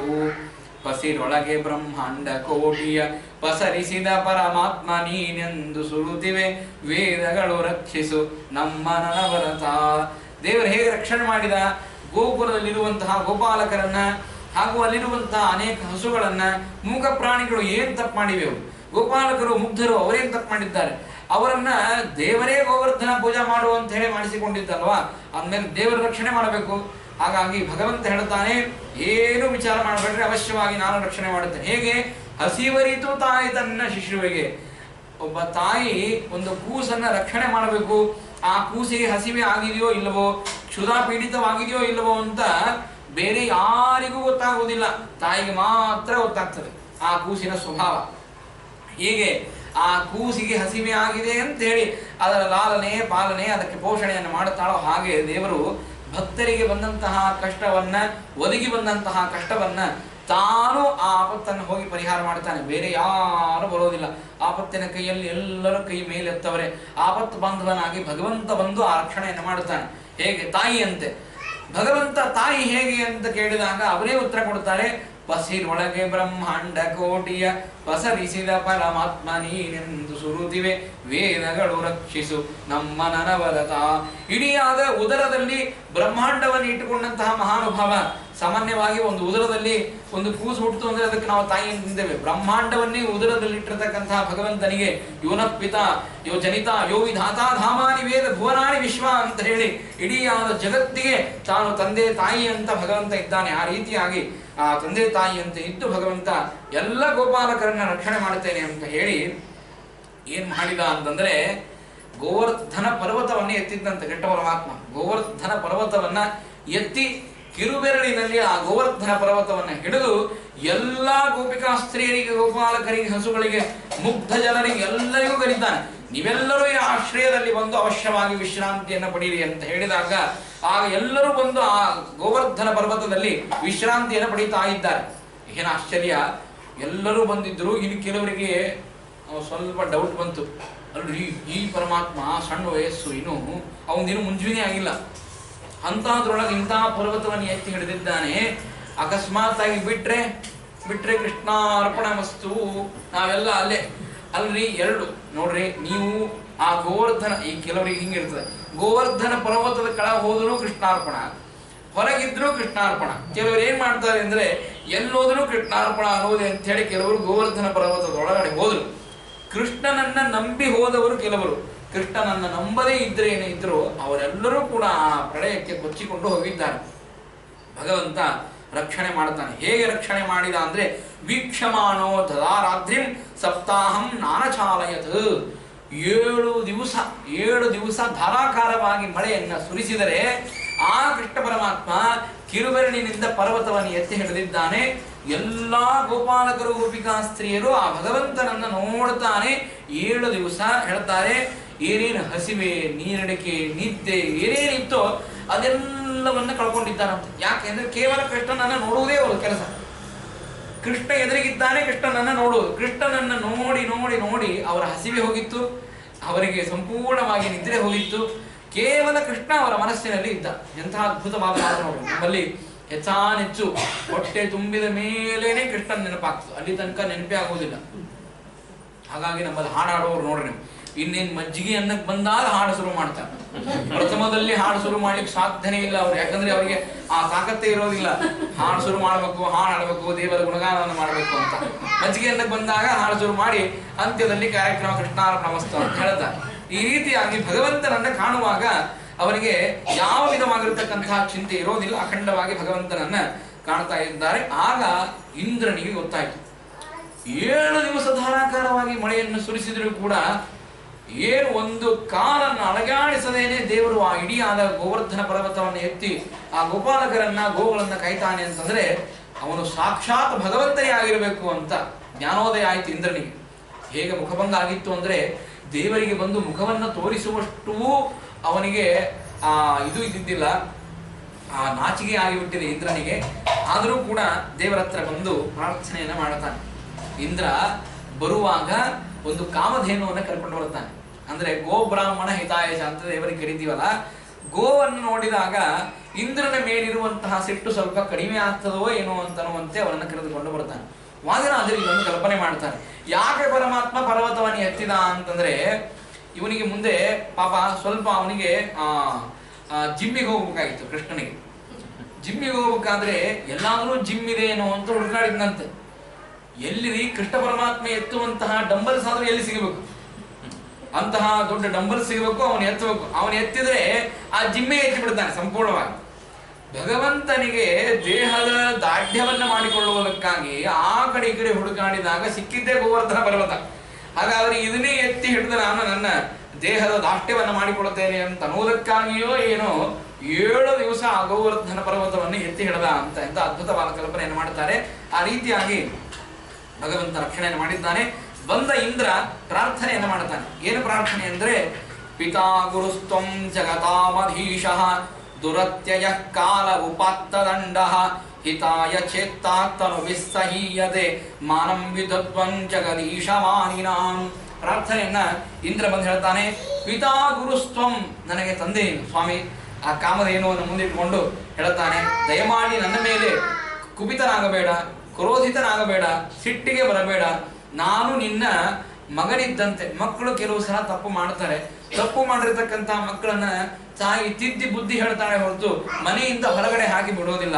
ಹಾಗೆ ನಾವು ನಿನ್ನ ಮಕ್ಕಳು ಮಾಡಿರ್ತಕ್ಕಂತಹ ಅಪರಾಧವನ್ನ ನೀನು ದಯಮಾಡಿ ಕ್ಷಮ ಮಾಡು. ಪಿತಾ ಗುರುಸ್ತ್ವಂ ಜಗತಾ ಅಧೀಶಃ, ಜಗತ್ತಿಗೆ ಒಡೆಯನಾಗಿರ್ತಕ್ಕಂತಹ ದೇವರು ನೀನು, ನನಗೆ ತಂದೆ ಆಗಿರ್ತಕ್ಕಂಥವನು. ದುರತ್ಯಯ ಕಾಲ ಉಪಾತ್ತ ದಂಡ, ಇಡೀ ಕಾಲಾಂತರ್ಯಾಮಿಯಾಗಿ ಕಾಲದ ಚಕ್ರವನ್ನೇ ನಡೆಸುವಂತಹ ಮಹಾನುಭಾವ. ಹಿತಾಯ ಚೇಚ್ಛಾತ್ತನುಭಿ ಸಮೀಹತೆ, ಇಡೀ ಜಗತ್ತಿಗೆ ಹಿತವನ್ನು ಉಂಟು ಮಾಡುವಂತಹ ದೇವರು. ಇವತ್ತು ನೀನು ಗೊಲ್ಲನಾಗಿ ಗೋಪಾಲಕನಾಗಿ ಈ ಗೋವೃಂದದಲ್ಲಿ ನೀನು ನೆಲೆಸಿದ್ದಿ. ಮಾನನ್ ವಿಧನ್ವನ್, ನಾನು ಮಾಡಿರ್ತಕ್ಕಂತಹ ಅಪರಾಧ, ನನ್ನ ಅಹಂಕಾರದಿಂದಾಗಿ ಆಗಿರ್ತಕ್ಕಂತಹ ಅಪರಾಧವನ್ನ ದಯಮಾಡಿ ಕ್ಷಮ ಮಾಡು ಅಂತ ಹೇಳಿ ಇಂದ್ರ ಪ್ರಾರ್ಥನೆಯನ್ನು ಮಾಡ್ತಾನೆ. ಆಗಲಿ ಅಂತ ಹೇಳಿ ಭಗವಂತ ಇಂದ್ರನಿಗೆ ಕ್ಷಮೆಯನ್ನು ಮಾಡ್ತಾನೆ. ಎಲ್ಲರೂ ಕೂಡ ಭಗವಂತ ನಾರಾಯಣ ಅಂತ ತಿಳಿತಾರೆ. ಆಗ ಇಂದ್ರ ಏನು ಹಸುವನ್ನ, ಏನು ಆ ನಂದಿನಿಯನ್ನು ತಂದಿರ್ತಾನೆ, ಕಾಮಧೇನುವನ್ನ ತಂದಿರತಕ್ಕಂತಹ ನಂದಿನಿಯ ಹಾಲನ್ನ ಕೃಷ್ಣನಿಗೆ ಅಭಿಷೇಕ ಮಾಡುತ್ತಾನೆ. ಕೃಷ್ಣನಿಗೆ ಅಭಿಷೇಕವನ್ನ ಮಾಡಿ ಆಗ ಅವನಿಗೆ ಗೋವಿಂದ ಅಂತ ಹೆಸರನ್ನ ಇಡ್ತಾನೆ. ಗೋವಿಂದ ಎಂಬ ನಾಮಕರಣವನ್ನ ಕೃಷ್ಣನಿಗೆ ಮಾಡಿದ ಅಂತ. ಎಂತ ಅದ್ಭುತವಾಗಿರತಕ್ಕಂತಹ ನಾಮ ನೋಡಿ. ಅಂದ್ರೆ ಕಥೆಯ ಹಾಗೂ ಆ ಕಾಲ ಸಮಾವೇಶವಾದಾಗ ಈ ರೀತಿಯಾಗಿ ನಾಮಕರಣವಾಗ್ತದೆ ಅಂತ. ಭಗವಂತನಿಗೆ ಗೋವಿಂದ ಅಂತ ಅಂದ್ರೆ ಗೋವಿಂದತಿ ಇತಿ ಗೋವಿಂದ, ವೇದಗಳಿಂದ ಪ್ರತಿಪಾದ್ಯ. ಗೋ ಅಂದ್ರೆ ವೇದ, ವೇದಗಳಿಂದ ಪ್ರತಿಪಾದ್ಯನಾಗಿದ್ದಾನೆ. ಆದ್ದರಿಂದಾಗಿ ಅವನಿಗೆ ಗೋವಿಂದ. ಗೋವಿಂದ ಅಂದ್ರೆ ಗೋ ಅಂದ್ರೆ ಭೂಮಿ, ಭೂಮಿಯ ಭೂಭಾರವನ್ನು ಹರಣ ಮಾಡ್ಲಿಕ್ಕೆ ಬಂದಿದ್ದಾನೆ. ಆದ್ದರಿಂದಾಗಿ ಅವನಿಗೆ ಗೋವಿಂದ.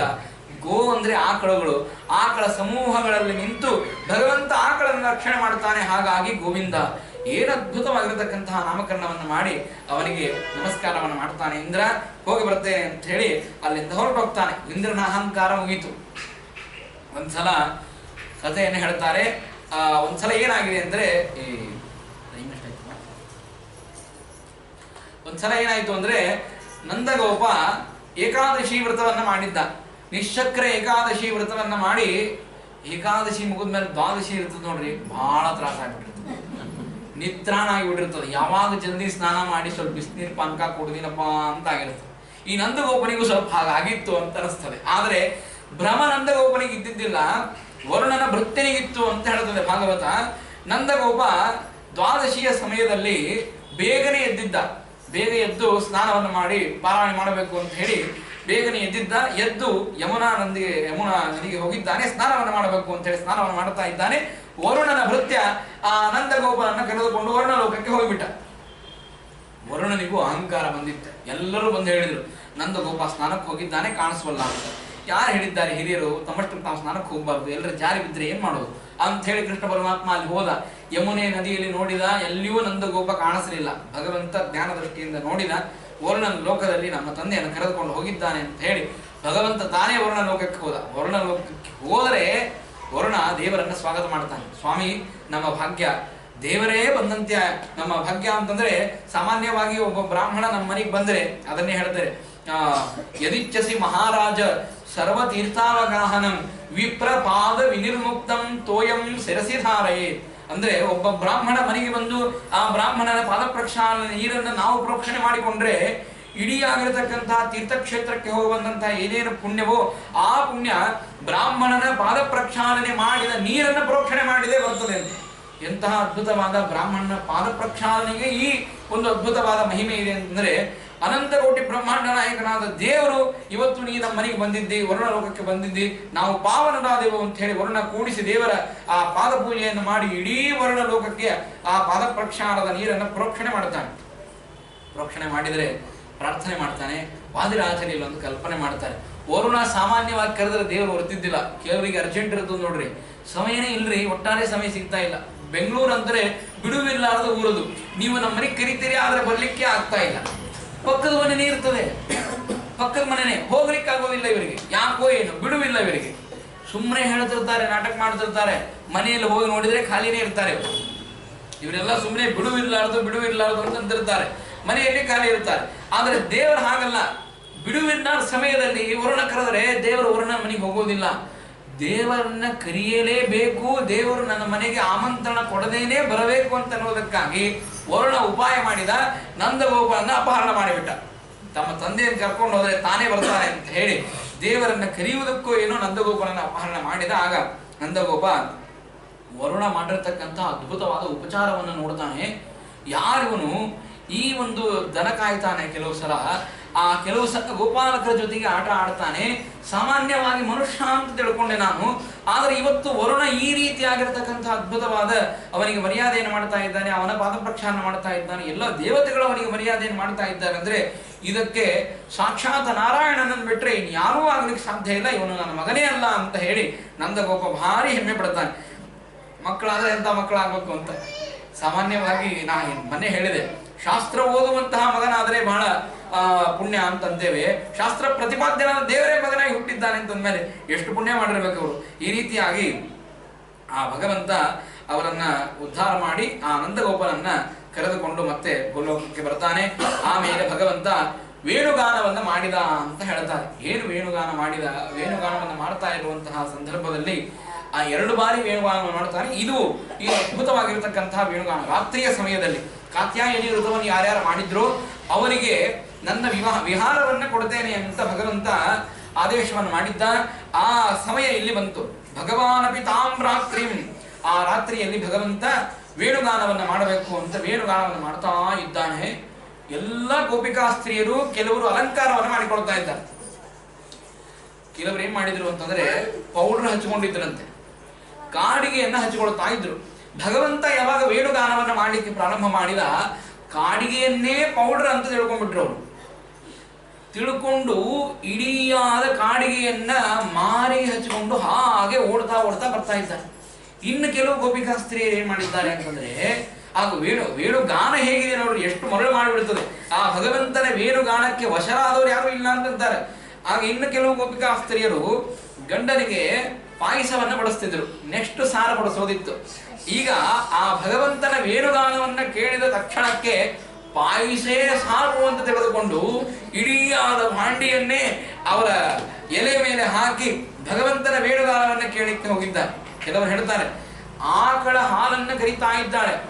ಆ ಗೋಪಿಕಾ ಸ್ತ್ರೀ ಆಕಳ ಹಾಲನ್ನ ಕರೆಯುವುದನ್ನು ನೋಡಿ ಅವಾಗ ಈ ಭಗವಂತನ ವೇಣುಗಾನ ಶ್ರವಣವಾಯಿತು. ಇದೇನಾ ಈ ಹಾಲು, ಇದು ಅಮೃತಕ್ಕೆ ಸಮಾನವಲ್ಲ, ಭಗವಂತನ ವೇಣುಗಾನ ಇದು ಅಮೃತಕ್ಕೆ ಸಮಾನ ಅಂತ ಹೇಳಿ ಹಾಲನ್ನು ಅಲ್ಲೇ ಬಿಟ್ಟು ಆ ದೇವರ ವೇಣುಗಾನಕ್ಕೆ ಹೋಗಿದ್ದಾಳೆ. ಹೀಗೆ ಒಬ್ಬೊಬ್ಬರು ಅಷ್ಟೇ.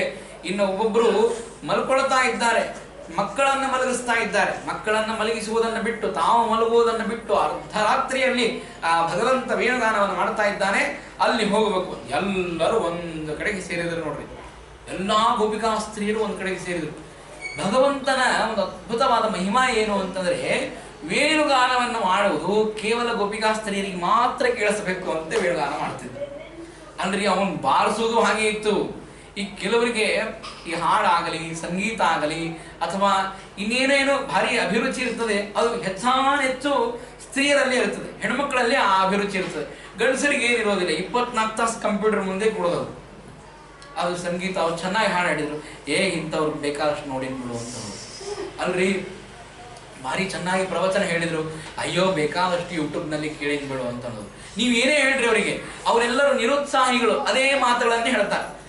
ಎಲ್ಲ ನೋಡಿನ್ ಬಿಡು, ಎಲ್ಲ ಮಾಡಿದ್ ಬಿಡು. ಯಾರೋ ಹೇಳ್ತಿದ್ರು, ಎಂತ ಅದ್ಭುತ ಮಾತು ಅಂದ್ರೆ, ಎಂತಹ ಚೆನ್ನಾಗಿ ಹೈವೇ ಮಾಡಿದ್ದಾರೆ. NH ಹೈವೇ ಹೇಗಾಗಿದೆ, ರೋಡ್ ನಲ್ಲಿ ಬಸ್ ಹೋದ್ರೆ ಬಹಳ ಚೆನ್ನಾಗಿ ಹೋಗ್ತದೆ ಅಂತ ಹೆಂಡತಿ ಗಂಡನಿಗೆ ಹೇಳಿದ್ರೆ, ಇದರಲ್ಲಿ ಎಷ್ಟು ರೊಕ್ಕ ತಿಂದಿದ್ದಾರೆ ಬಿಡು ನನಗೆ ಗೊತ್ತಿದೆ ಅಂತ. ಅಂದ್ರೆ ಆ ರೋಡ್ ನೋಡಿ ಚೆನ್ನಾಗಿ ಸಂತೋಷ ಪಡೋದಿಲ್ಲ, ಅದರಲ್ಲಿ ಎಷ್ಟು ದುಡ್ಡನ್ನು ಹೊಡೆದಿದ್ದಾರೆ ನನಗೆ ಗೊತ್ತಿದೆ ಅಂತ. ಅಂದ್ರೆ ಸಾಮಾನ್ಯವಾಗಿ ಸಣ್ಣ ಸಣ್ಣ ಸುಖಗಳನ್ನ ಅವರು ಬಿಡ್ತಾ ಹೋಗ್ತಾರೆ. ಆದರೆ ಸ್ತ್ರೀಯರಿಗೆ ಸಂಗೀತ, ಆ ವೇಣುಗಾನ, ಏನೋ ಒಂದು ಕಲೆಯಲ್ಲಿ ಅಭಿರುಚಿ ಇರ್ತದೆ. ಹಾಗೆ ಭಗವಂತ ಸ್ತ್ರೀಯರಿಗೆ ಮಾತ್ರ ಕೇಳಿಸ್ಬೇಕು. ಪುರುಷರು ಗಾಢಾಂಧಕಾರದಲ್ಲಿ ನಿದ್ರೆಯಲ್ಲಿ ಹೊಂದಿರಬೇಕು, ಸ್ತ್ರೀಯರು ಮಾತ್ರ ಬರಬೇಕು ಅಂತ ಅನ್ನೋದಕ್ಕಾಗಿ ನೋಡ್ರಿ ವೇಣುಗಾನವನ್ನು ಹಾಗೆ ವಾರಿಸಿದ ದೇವರು. ಏನು ಅದ್ಭುತ! ಎಲ್ಲರೂ ಬಂದಿದ್ದಾರೆ, ವಿಹಾರಕ್ಕಾಗಿ ಎಲ್ಲರೂ ಕೂತಿದ್ದಾರೆ, ವಿಹಾರವನ್ನು ಮಾಡಬೇಕು. ಕೃಷ್ಣನ ಜೊತೆಗೆ ಎಲ್ಲರೂ ಕೂಡ ವಿಹಾರವನ್ನು ಮಾಡಬೇಕು ಅಂತ ಕಾಯ್ತಾ ಇದ್ದಾರೆ. ಭಗವಂತ ಕೇಳಿದ, ಯಾಕೆ ಬಂದಿರಿ ಅಂತ ಕೇಳಿದ. ನಿನ್ನ ಅಂಗಸಂಗವನ್ನು ಮಾಡಬೇಕು ಅಂತ ಬಂದಿದ್ದೇವೆ ಅಂತ ಎಲ್ಲರೂ ಪ್ರಾರ್ಥನೆ ಮಾಡಿದರೆ, ಇಲ್ಲ ಪತಿ ಇದ್ದಾರೆ, ಮಕ್ಕಳಿದ್ದಾರೆ, ಅವರ ಜೊತೆಗೇ ಹೋಗಬೇಕು ಅಂತ ದೇವರಿಗೆ ಅಷ್ಟೇ ಉಪದೇಶ ಮಾಡಿದರೂ ಕೂಡ ಅವನ ವಿರುದ್ಧವಾಗಿ ಇವರೆಲ್ಲರೂ ಕೂಡ ಮಾತಾಡ್ತಾರೆ. ಸ್ವಾಮಿ, ಪತಿ ಸೇವಾ ಯಾಕೆ ಮಾಡಬೇಕು? ಪತಿ ಸೇವಾ ಯಾಕೆ ಮಾಡಬೇಕು ಅಂದ್ರೆ ಪತಿಯಲ್ಲಿರುವಂತಹ ದೇವರ ಅನುಗ್ರಹ ಆಗಬೇಕು ಅಂತ. ಆದರೆ ದೇವರೇ ಕಣ್ಣು ಮುಂದೆ ಇದ್ದಾಗ ಪತಿ ಸೇವಾ ಮಾಡಿ ಉಪಯೋಗ ಏನು ಅಂತ. ಆಮೇಲೆ ದೇವರು ನೀನೇ ಬಂದಿದ್ದೆ ಅಂದ್ರೆ ಪತಿ ಸೇವಾ ಮಾಡಿ ಉಪಯೋಗ ಏನಿದೆ? ಹಾಗಾಗಿ ನಿನ್ನ ಅದ್ಭುತವಾಗಿರ್ತಕ್ಕಂತಹ ವೇಣುಗಾನವನ್ನು ಕೇಳಿ ವಿಹಾರ ಮಾಡಿಯೇ ಹೋಗುವುದು ಅಂತ ನಿಶ್ಚಯ ಮಾಡಿಕೊಂಡು ಬಂದಿದ್ದಾರೆ. ಆಗ ವಿಹಾರವನ್ನು ಮಾಡ್ತಾ ಇದ್ದಾರೆ. ದೇವರು ಅದ್ಭುತವಾಗಿರ್ತಕ್ಕಂತಹ ವೇಣುಗಾನವನ್ನು ಮಾಡ್ತಾ ಇದ್ದಾನೆ. ಅವರಿಗೆ ಒಂದು ಸಲ ಅಹಂಕಾರ ಬಂತು. ಎಲ್ಲ ಗೋಪಿಕಾ ಸ್ತ್ರೀಯರಿಗೆ ಅಹಂಕಾರ ಬಂದಿದೆ.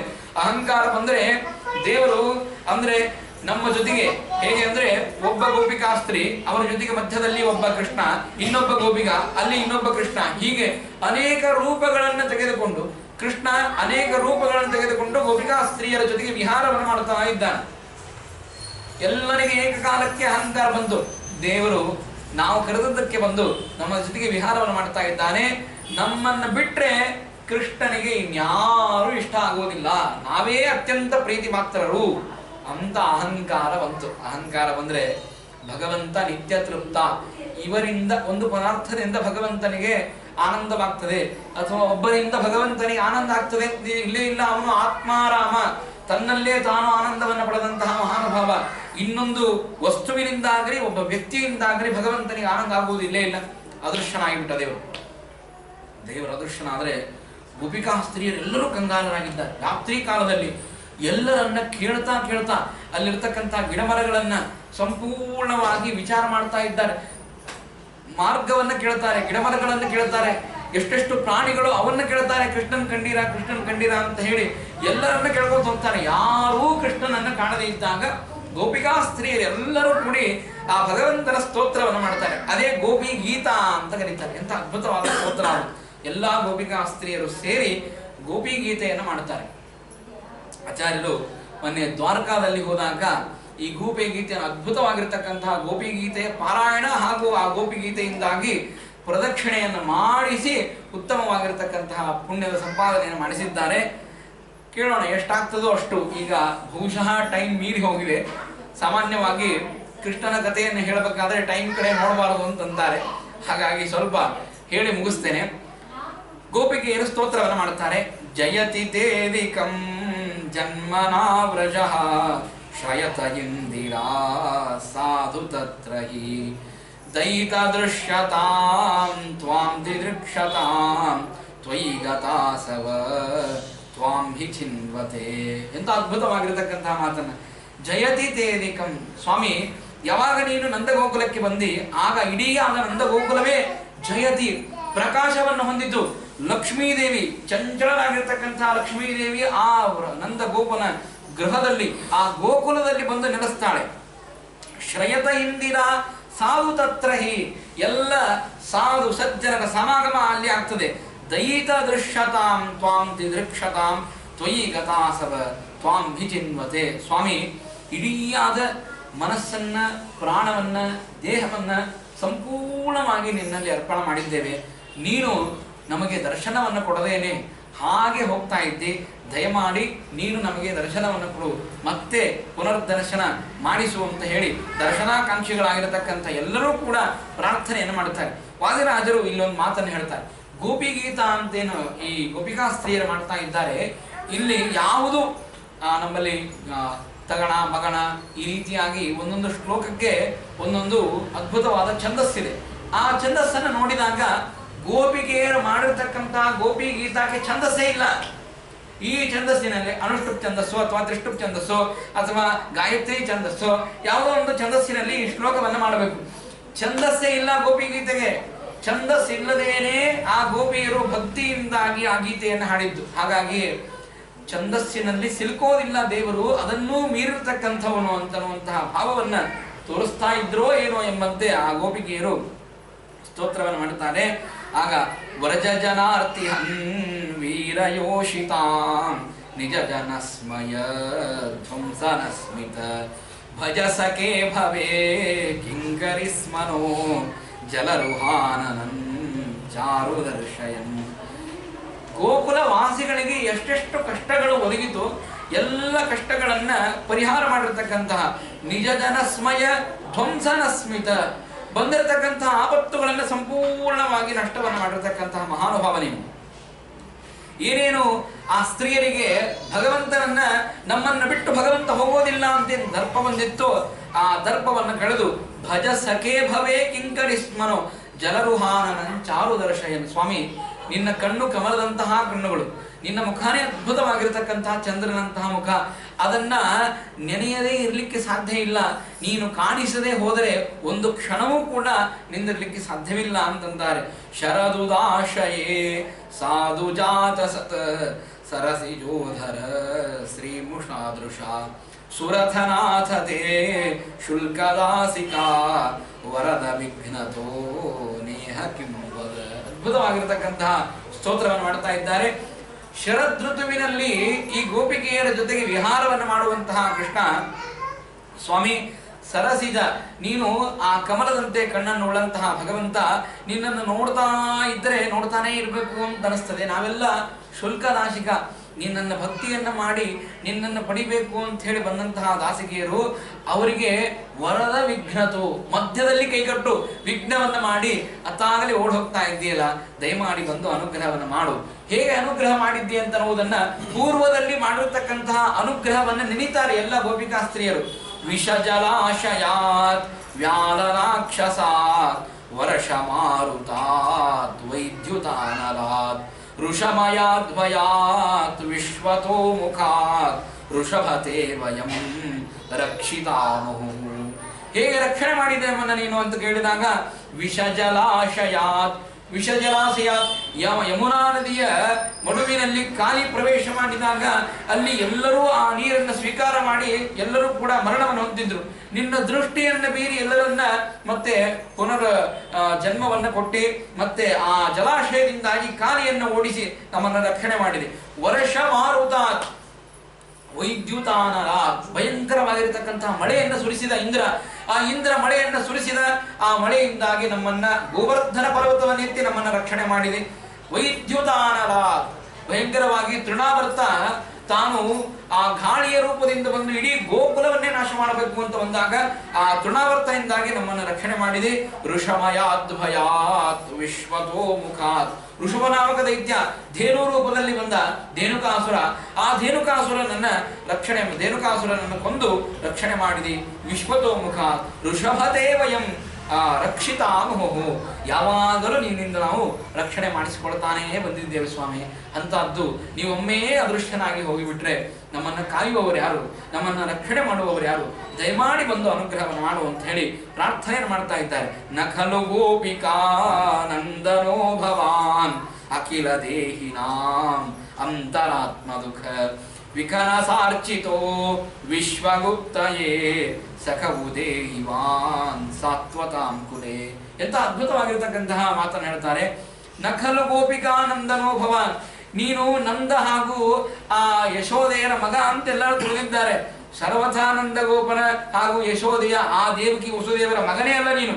ಹಾಗಾದ್ರೆ ಅಖಿಲ ದೇಹಿನಾಂ ಅಂತರಾತ್ಮದೃಕ, ಎಲ್ಲ ಭೂತಗಳಲ್ಲಿ ಅಂತರ್ಯಾಮಿಯಾಗಿದ್ದು ಅಖಿಲಾಂಡ ಕೋಟಿ ಬ್ರಹ್ಮಾಂಡ ನಾಯಕ ನೀನು, ನಾರಾಯಣ ನೀನು ಸಾಮಾನ್ಯವಾಗಿ ಈ ಗೋಪಾಲಕರನ್ನ ಕಾಯುವಂತಹ ಸಾಮಾನ್ಯ ಮನುಷ್ಯನಲ್ಲ ನೀನು ದೇವರು. ವಿಘನಸಾರ್ಚಿತೋ ವಿಶ್ವಗುಪ್ತಯೇ, ಇಡೀ ಬ್ರಹ್ಮಾದಿ ದೇವತೆಗಳಿಂದ ಅರ್ಚಿತವಾಗಿರ್ತಕ್ಕಂತಹ ನಿನ್ನ ಪಾದ. ವಿಶ್ವಗುಪ್ತಯೇ, ಇಡೀ ಜಗತ್ತನ್ನು ರಕ್ಷಣೆ ಮಾಡುವಂತಹ ನಿನ್ನ ಶಕ್ತಿ ಸಾಮರ್ಥ್ಯ.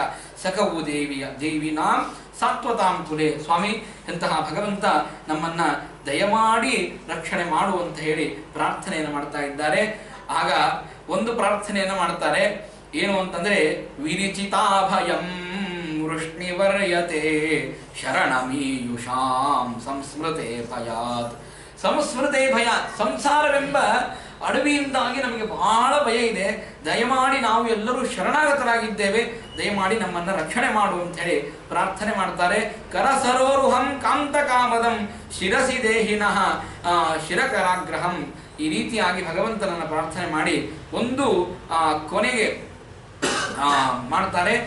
ತವ ಕಥಾಮೃತಂ ತಪ್ತ ಜೀವನಂ. ಭಗವಂತನ ನಿನ್ನನ್ನು ನೋಡಿದರೆ, ನೀನು ಸಾಕ್ಷಾತ್ತಾಗಿ ದರ್ಶನವನ್ನು ಕೊಟ್ರೆ ಇದೆಲ್ಲರಿಗಿಂತ ಉತ್ತಮ.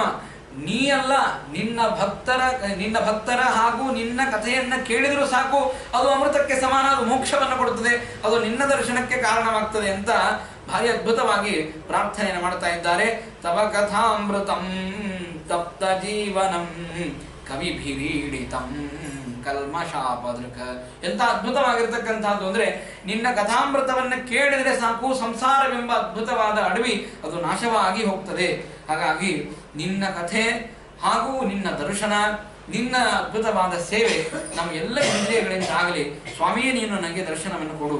ಅಟತಿಯದ್ಭಯಾತ್ ವನ್ಹಿಕಾನನಂ ತ್ರಿಟಿಯುಗಾಯತೆ ತ್ವಾಮ ಪಶ್ಯತಾಂ. ದೇವರೇ ನಿನ್ನನ್ನು ನೋಡದೇ ಇದ್ದರೆ, ಇಂತಹ ದೊಡ್ಡ ಅಡವಿಯಲ್ಲಿ ರಕ್ಷಕನಾಗಿರ್ತಕ್ಕಂತಹ ನಿನ್ನನ್ನು ನಾವು ನೋಡದೇ ಇದ್ದರೆ, ತ್ರುಟಿಯುಗಾಯತೆ ತ್ವಾಮ ಪಶ್ಯತಾಂ. ನಿನ್ನನ್ನು ಒಂದು ಕ್ಷಣ ಅಲ್ಲ, ಕ್ಷಣದಲ್ಲಿ 6 ಭಾಗ ಮಾಡಿದರೆ ಒಂದು ತ್ರುಟಿ ಅಂತ ಆಗ್ತದೆ. ಆ ತ್ರುಟಿಯಲ್ಲಿ ನೀರು ಕಾಣಿಸದೇ ಇದ್ದರೆ ಒಂದು ತ್ರುಟಿಯೂ ಕೂಡ ತ್ರುಟಿ ಯುಗಾಯತೆ, ಒಂದು ಯುಗಕ್ಕೆ ಸಮಾನವಾದಂತೆ. ನೋಡ್ರಿ, ದೇವರ ಮೇಲೆ ಎಷ್ಟು ಭಕ್ತಿ ಮಾಡ್ತಿದ್ರು ಆ ಗೋಪಿಕಾ ಸ್ತ್ರೀಯರು. ಅವರೇನು ವೇದಾಂತ ಓದಿಲ್ಲ, ಅವರೇನು ಯಾವ ಗ್ರಂಥವನ್ನು ಓದಿಲ್ಲ, ಅವರೇನು ಯಜ್ಞ ಯಾಗಾದಿಗಳನ್ನು ಮಾಡಿಲ್ಲ, ಅವ್ರು ಯಾವ ಮಡಿ ಮೈಲಿಗೆಯನ್ನು ಆಚರಣೆ ಮಾಡಿಲ್ಲ, ಏನೂ ಮಾಡದಿದ್ದರೂ ಕೂಡ ಅವರಲ್ಲಿ ಎಂತಹ ಭಕ್ತಿ ಇತ್ತು. ನಿರ್ಮಲವಾದ ವಿಶುದ್ಧವಾದ ಭಾವನಾದಿಂದಾಗಿ ಆ ದೇವರ ಸ್ತೋತ್ರವನ್ನು ಮಾಡ್ತಾ ಇದ್ದಾರೆ. ಸ್ತೋತ್ರಕ್ಕೆ ಆ ಶಬ್ದಗಳು ಹೇಗಿವೆ.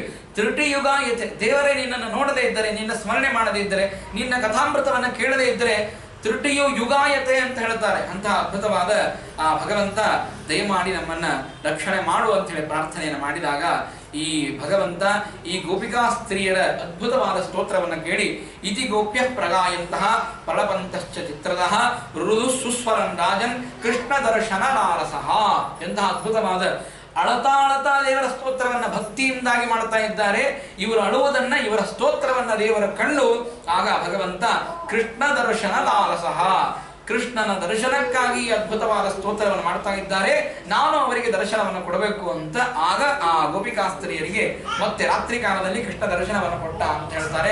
ಅದ್ಭುತವಾಗಿರತಕ್ಕಂತಹ ಭಗವಂತನ ಮಹಿಮಾ ಹೇಳಿಕ್ಕೆ ಎಷ್ಟು ಸಾಧ್ಯತೆ ಅಷ್ಟು ಹೇಳ್ಬೋದು. ಏಕೆಂದ್ರೆ ದಶಮಸ್ಕಂದನೆ ಬಹುಶಃ ಒಂದು ತಿಂಗಳಗಟ್ಟಲೆ ಹೇಳ್ಬೋದು. ಹಾಗೆ ಆ ದಶಮಸ್ಕಂದ ಇದೆ. ಎಷ್ಟು ಸಾಧ್ಯ, ಎಷ್ಟು ಆ ಭಗವಂತ ಸಮಯವನ್ನು ಕೊಟ್ಟಿದ್ದಾನೆ, ಅಷ್ಟರಲ್ಲಿಯೇ ಆ ದಶಮಸ್ಕಂದದ ಕಥಾಭಾಗವನ್ನು ಮುಗಿಸಬೇಕು. ಭಗವಂತ ಎಲ್ಲ ಗೋಪಿಕಾ ಸ್ತ್ರೀಯರಿಗೆ ಅನುಗ್ರಹವನ್ನು ಮಾಡಿದ. ಮುಂದೆ ಭಗವಂತ ಏನು ಮಾಡ್ತಾನೆ, ನಾಳಿನ ದಿವಸ ಇಡೀಯಾದ ಆ ಪೂರ್ವಾರ್ಧವನ್ನು ಮುಗಿಸಿ ನಾಡಿನ ದಿವಸ ಇಡೀಯಾದ ಉತ್ತರಾರ್ಧವನ್ನು ಮುಗಿಸಬೇಕು. ಭಗವಂತ ಆ ರೀತಿಯಾಗಿ ಅನುಗ್ರಹವನ್ನು ಮಾಡಿ ತನ್ನ ಕಥೆಯನ್ನು ಹೇಳಿಸಿಕೊಳ್ಳಿ ಅಂತ ಹೇಳ್ತಾ ಇವತ್ತಿನ ಕಥಾಭಾಗವನ್ನು ಮುಗಿಸ್ತಾ ಇದ್ದೇನೆ. ಶ್ರೀಕೃಷ್ಣಾರ್ಪಣಮಸ್ತು. ನಾಹಂ ಕೃತ ಹರಿಕೃತ ತ್ವತ್ಪೂಜಾ ಕರ್ಮಜಾಕಿನಂ ತಥಾಪಿ ಮತ್ಕೃತಾ ಪೂಜಾ ತತ್ಪ್ರಸಾದೇನ ಅನ್ಯಥಾ ತದ್ಭಕ್ತಿ ತತ್ಫಲಂ ಮಖ್ಯಂ ತ್ವತ್ಪ್ರಸಾದ ಪುನಃ ಪುನಃ ಕ್ರಮಣ್ಯಾಸೋ ಹರಾದಿ ವಿಷ್ಣೋಸ್ತೃಪ್ತಿಕರಸ್ಸದಾ ಅನೇನ ಭಾವಿ ಯತ್ಪುಣ್ಯಂ ಅವಾಪ್ನೋತು ಗುರುರ್ಮಮ. ಶ್ರೀಕೃಷ್ಣಾರ್ಪಣಮಸ್ತು.